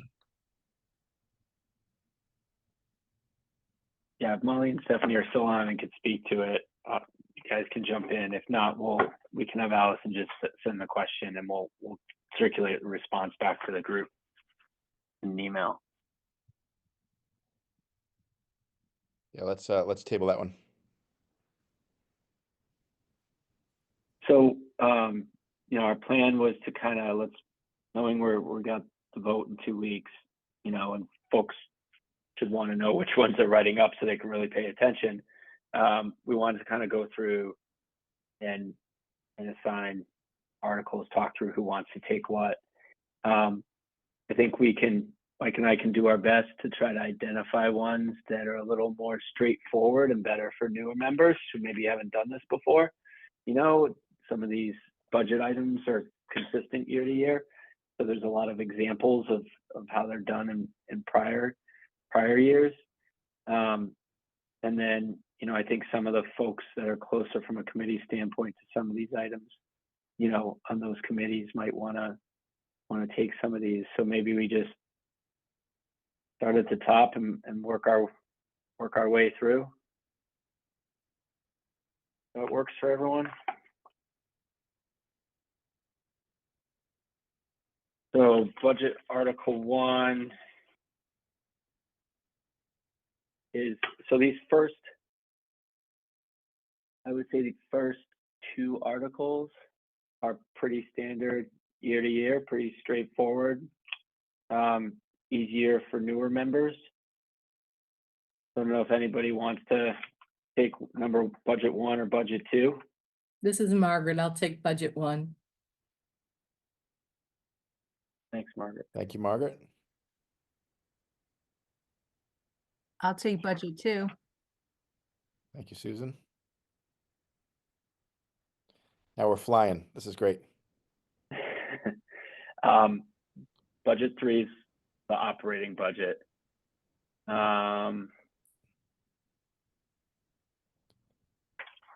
This is one that I think would be a little more. Yeah, more tenured member of FinCom. And ideally, by the way, Bill and I aren't jumping in. We're going to aggregate all of the articles. So in the event that there are ones that just aren't getting assigned, then yes, we'll jump in, but we're not going to volunteer. Hopefully the articles are handled by the other members, and then we're going to get together and we're going to, review everything. We're going to go back and forth if there's questions, et cetera. So we're going to have a really busy lead up to town meeting. So who on our budgets? Thanks, Alex.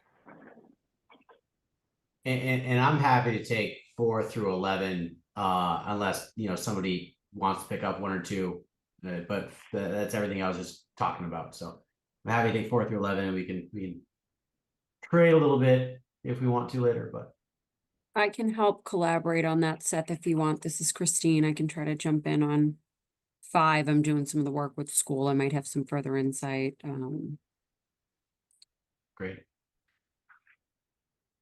Thank you, guys. And then I'll do 12. Thanks, Chris. Thank you, Chris.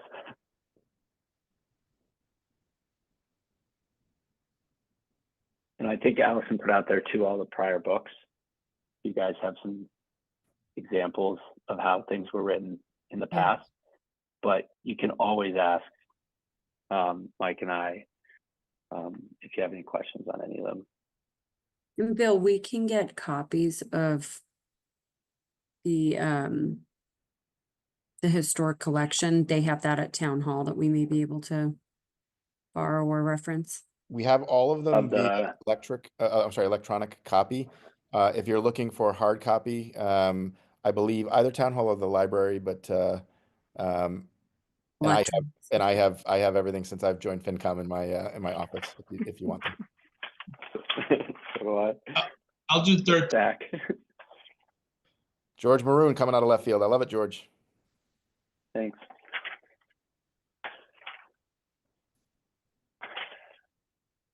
All right, down the select board articles. Mike, I think you and I Should probably take number 1 here. This is the big one. Yeah. You can just tag me. Yeah.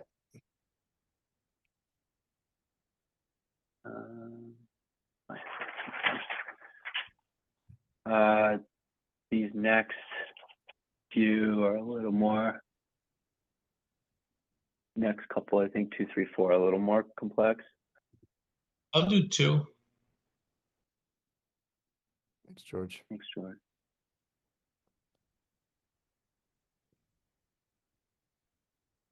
I'm happy And to we take can also 3. leave Mike. I'm pretty comfortable with that. Thanks, John. I think, Mike, you're gonna have to just start doing some voluntolding like you did before. No, this is a pure democracy here. Everyone's gonna jump in. I can do 5, select board 5, Christine, if that's helpful. Yeah. We also don't have, who are we missing today? We're just missing Mike. Yeah. We might. Got Whoever's missing, we're just gonna that. plug them into the one that no one else wants. I don't know what board 4 is, but I'll take it. I'll get up to speed there. the Hero Act. That's a yeah, good one. Thank you, Ryan.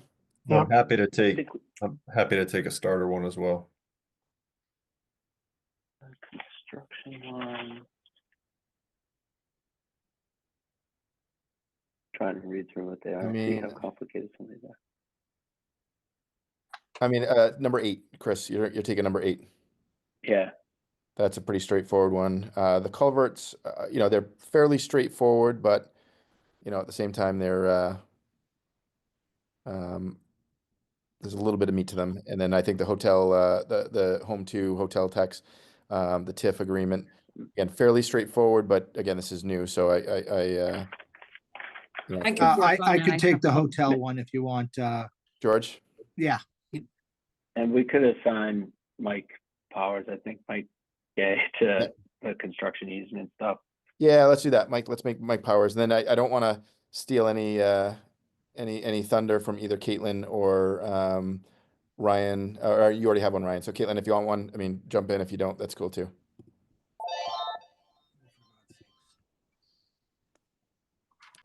Okay. So now we're going to the PB ones, right? Yeah.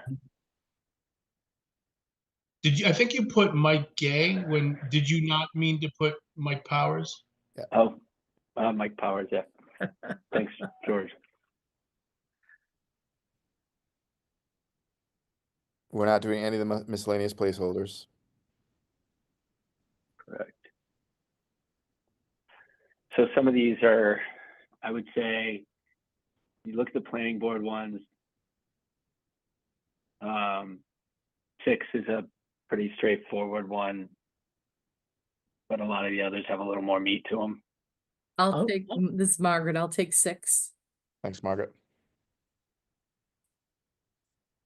I'll take 3. Thanks. I can take 1 and 2, or 1 or 2, or both. I'm happy to take 1 too, if you want. Yeah, maybe split those 2 up.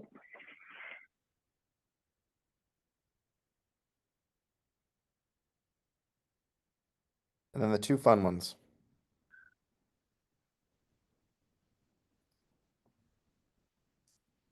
Well, 4 may not need to be done at all, depending on what happens next week.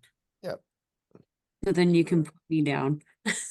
Yeah, well, with that said, Chris, do you want to? I'll take that one. Okay. Yeah, there you The go, one that's getting Christine. cut. Christine, you've got a bunch, by the way, Christine. So I mean, Is that a lot? Is that more than most? Well, it's definitely more than most so Yeah. far. But at the same time, with the exception maybe. But I'm happy to give some up too. So okay. This next one is this is going to be again, this is going to be a fairly vocal discussion. So one of our more senior PB members, or not PB, excuse me, FinCom members should take number 5. And again, if nobody wants to take it, you know, Bill, maybe this is one that you and I could take, but at the same time, I would rather somebody else take it. Nobody's jumping up at this one. Bill, throw me on that one. I think you and you know, I'll take the lead on that one.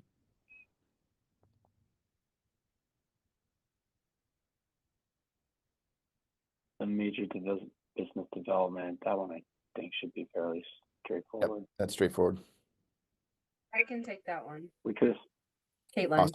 Thanks, Caitlin. Now, when you said that one, are you referring to 5 or 7? I'm just kidding. There might have been a delay, Caitlin. I just want to make sure we're capturing the cover. Okay. The 2 petition articles, I believe we're only going to be considering, well, we're not considering the first one, and then I based on the select board meeting, I'm not even sure we're considering the second one. So these 2, again, I think we probably should assign them, but there's a good chance that they're not going to advance.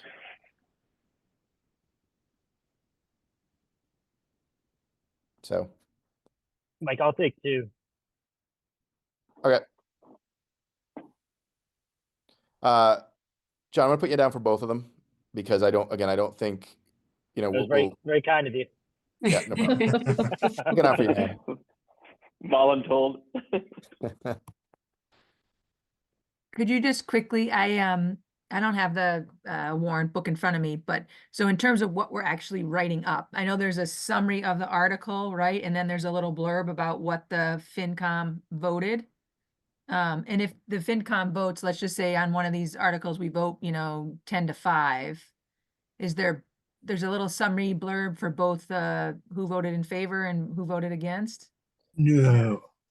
No. Not necessarily 10-5. We have Okay. the ability to write, a pro Opposition. and con view, an opposition view, Okay. and those are typically for really close votes, it. where it might be effectively an 8-7, 9-6, but one that we'd be doing a disservice to the town if we didn't, provide the views of, the people that felt fairly strongly.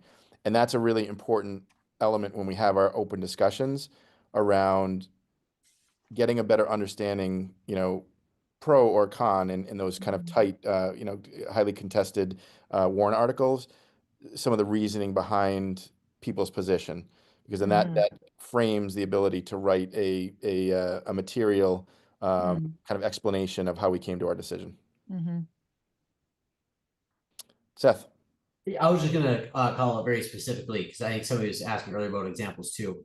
In the FinCom OneDrive folder, there is an annual town meeting, an ATM Books 2020 to 2024 folder, where all the past or the last 5 annual town meetings full books are there with the warrant articles and the FinCom write-up. So like everything from last year for 2024 is there as like a really prime example for all of this. So I just double checked and is there to would totally reference that. It's in the OneDrive.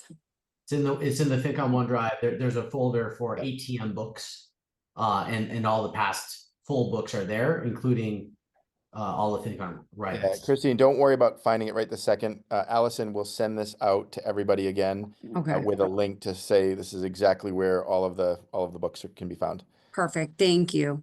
Yeah. And I don't believe any of those previous year's articles were written with ChatGPT or Gemini or the AI tools of choice. So they may look a lot cleaner this year. I'm just saying. Dirty little secrets out. I can guarantee that last year's was not written with I can too. ChatGPT. Yeah, there you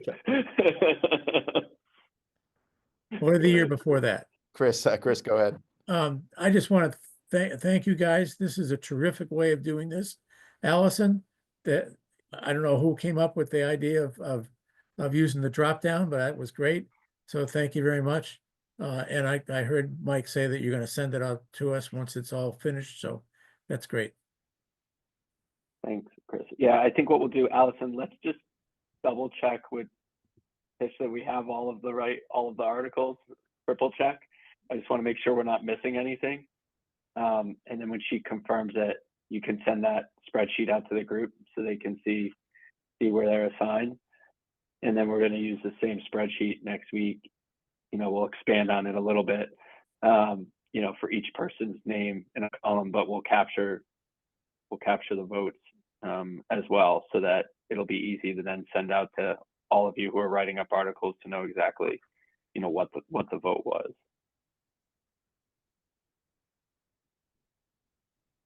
Anything else?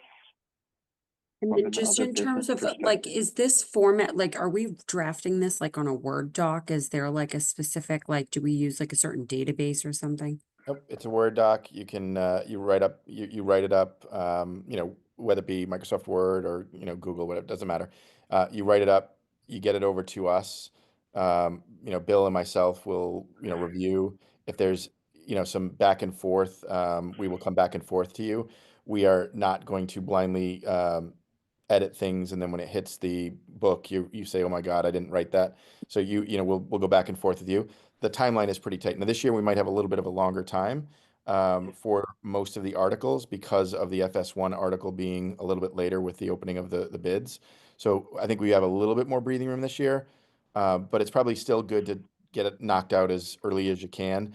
The beauty of assigning all of these articles now is you can go and you can have a, you know, before the next meeting when we vote, you can kind of have a template that you've already, you know, you've got ready. And so now obviously you don't know what the vote's going to be. You don't know what the dialogue is going to be. So there, you know, that you might be editing, but the framework of defining what the article is, you could probably get a head start on. Got it. And at the next meeting, do we go through each one and discuss each one? The And next then meeting's vote, the next or- meeting's the real fun one. Yeah, that's Okay. yes. Yeah, so what we'll do is we'll go through article by article. We'll read the article, what the official write-up is, and then we'll have discussion around it. Well, first we'll have the part of the meeting where we kind of go through any other updates, but when we go to the voting piece of it, that's what we'll do. We'll go through each one, we'll read it, we'll have discussion. Everyone will get an opportunity to speak. And then we'll have the vote and we'll capture that as part of that. Seth and then Talk a couple hands, so I saw Ryan and Seth, yeah. Yeah, Seth first, then Ryan. Yeah, I was just gonna double check. So, I mean, and we've had some of them, but when will we have the actual full list of wording for the articles? Like, will we have that with enough time to read ahead of the next meeting? We should have that in the next day or two. Allison just has to check on them, right? Just make sure. Well, we have the write-ups from a few weeks ago, but I think we just have to make sure nothing's changed, right? We Oh, no, will. we're still waiting on final language from the planning board. I'm sorry. Now I'm Well, reading. well, even like the capital stuff, there's the slide with numbers, but there's no actual drafted article. Yeah, we will have, Seth, we will have it in, you know, Yeah. definition of how much time is enough time, but we will get it as quickly as we can prior to the meeting where we vote on it. Appreciate it.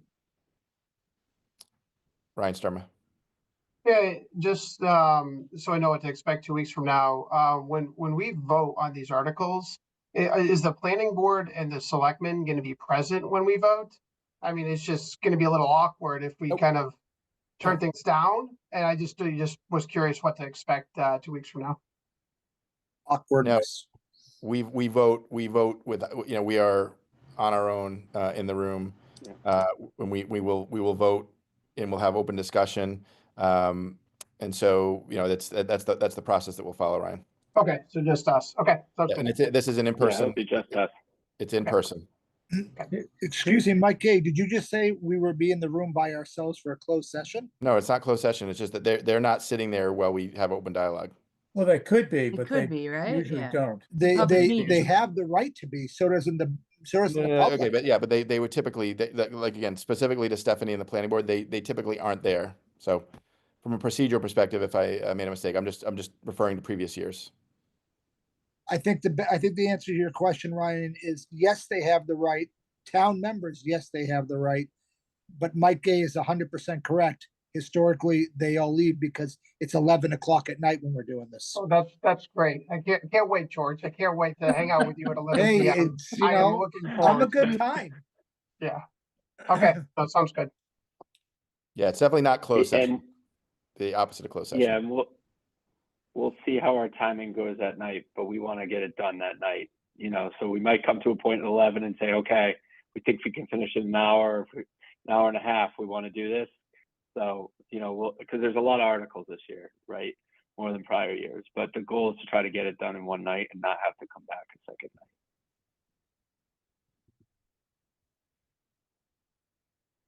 So what we'll do, so just to clarify, so follow up is we're going to just confirm we have all the article lists right.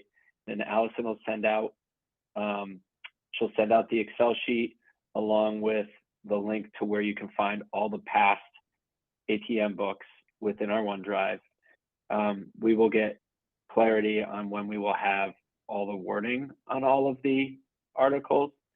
And the nice thing is we can put stuff up on OneDrive probably as we get it, so we can just update as we go.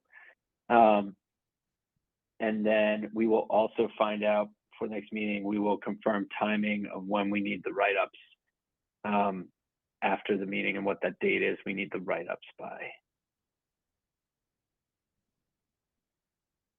Sounds good. Okay. So old business. The minutes. Anyone want to make a motion? Make a Can motion to we accept do the both minutes. at the same time? I think we have to do one at a time. Yeah, we cannot do, we can't vote for both of Procedurally. them. Yeah, we have Motion to accept the Okay, minutes as printed. There are two, Second. there were two, hold on one sec, there are two. 12. 212. Yeah, okay. 212. Second. And then we got, So we we have have to to do roll roll call, call, we have right? to roll call for the first one, for the 12th, yep. Okay, for the 12th, Bill Bruce, yes. Mike Gay, Aye. Alex Yale, Yes. Caitlin Jerzak, Yes. Christopher Marks, Yes. Chris Pareda, Yes. Christine Cannon, Yes. George Laham, Yes. George Maroon, Yes. Yes. John Kerry, Abstain. Margaret Driscoll, Yes. Mike Powers is not here, Ryan Sturma, Yes. Seth Fredrickson, Abstain. and Susan Flanagan Cahill. Yes. Right. So motion number 2. Move to accept the minutes of February 25th. Was that it? Second. Thanks. Second. Allison, sorry, roll call again. Yeah. Oh, wrong sheet. Bill Bruce, Yes. Mike Gay, Yes. Alex Yale, Abstain. sorry, Caitlin Jerzak, Yes. Christopher Marks, Yes. Chris Pareda, Yes. Christine Cannon, Abstain. George Laham, Yes. George Maroon, Yes. John Kerry,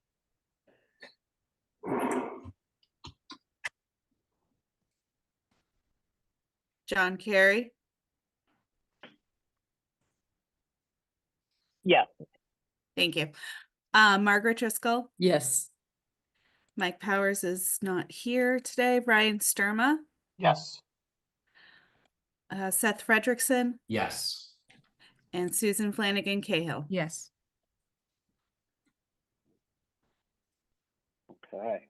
Hey, one quick note, Bill, before we close the meeting. Prayers are sent out to Mike Powers and his family. His mother, Charlotte Powers, passed away this past weekend. Actually, I'm sorry, the previous weekend, and yeah, that's why he couldn't be with us. So prayers and love to Mike Powers, Dottie, and their full family. She had 24 grandchildren and 19 great-grandchildren. Wow. Pretty cool. Wow. It was a crowd. Yeah.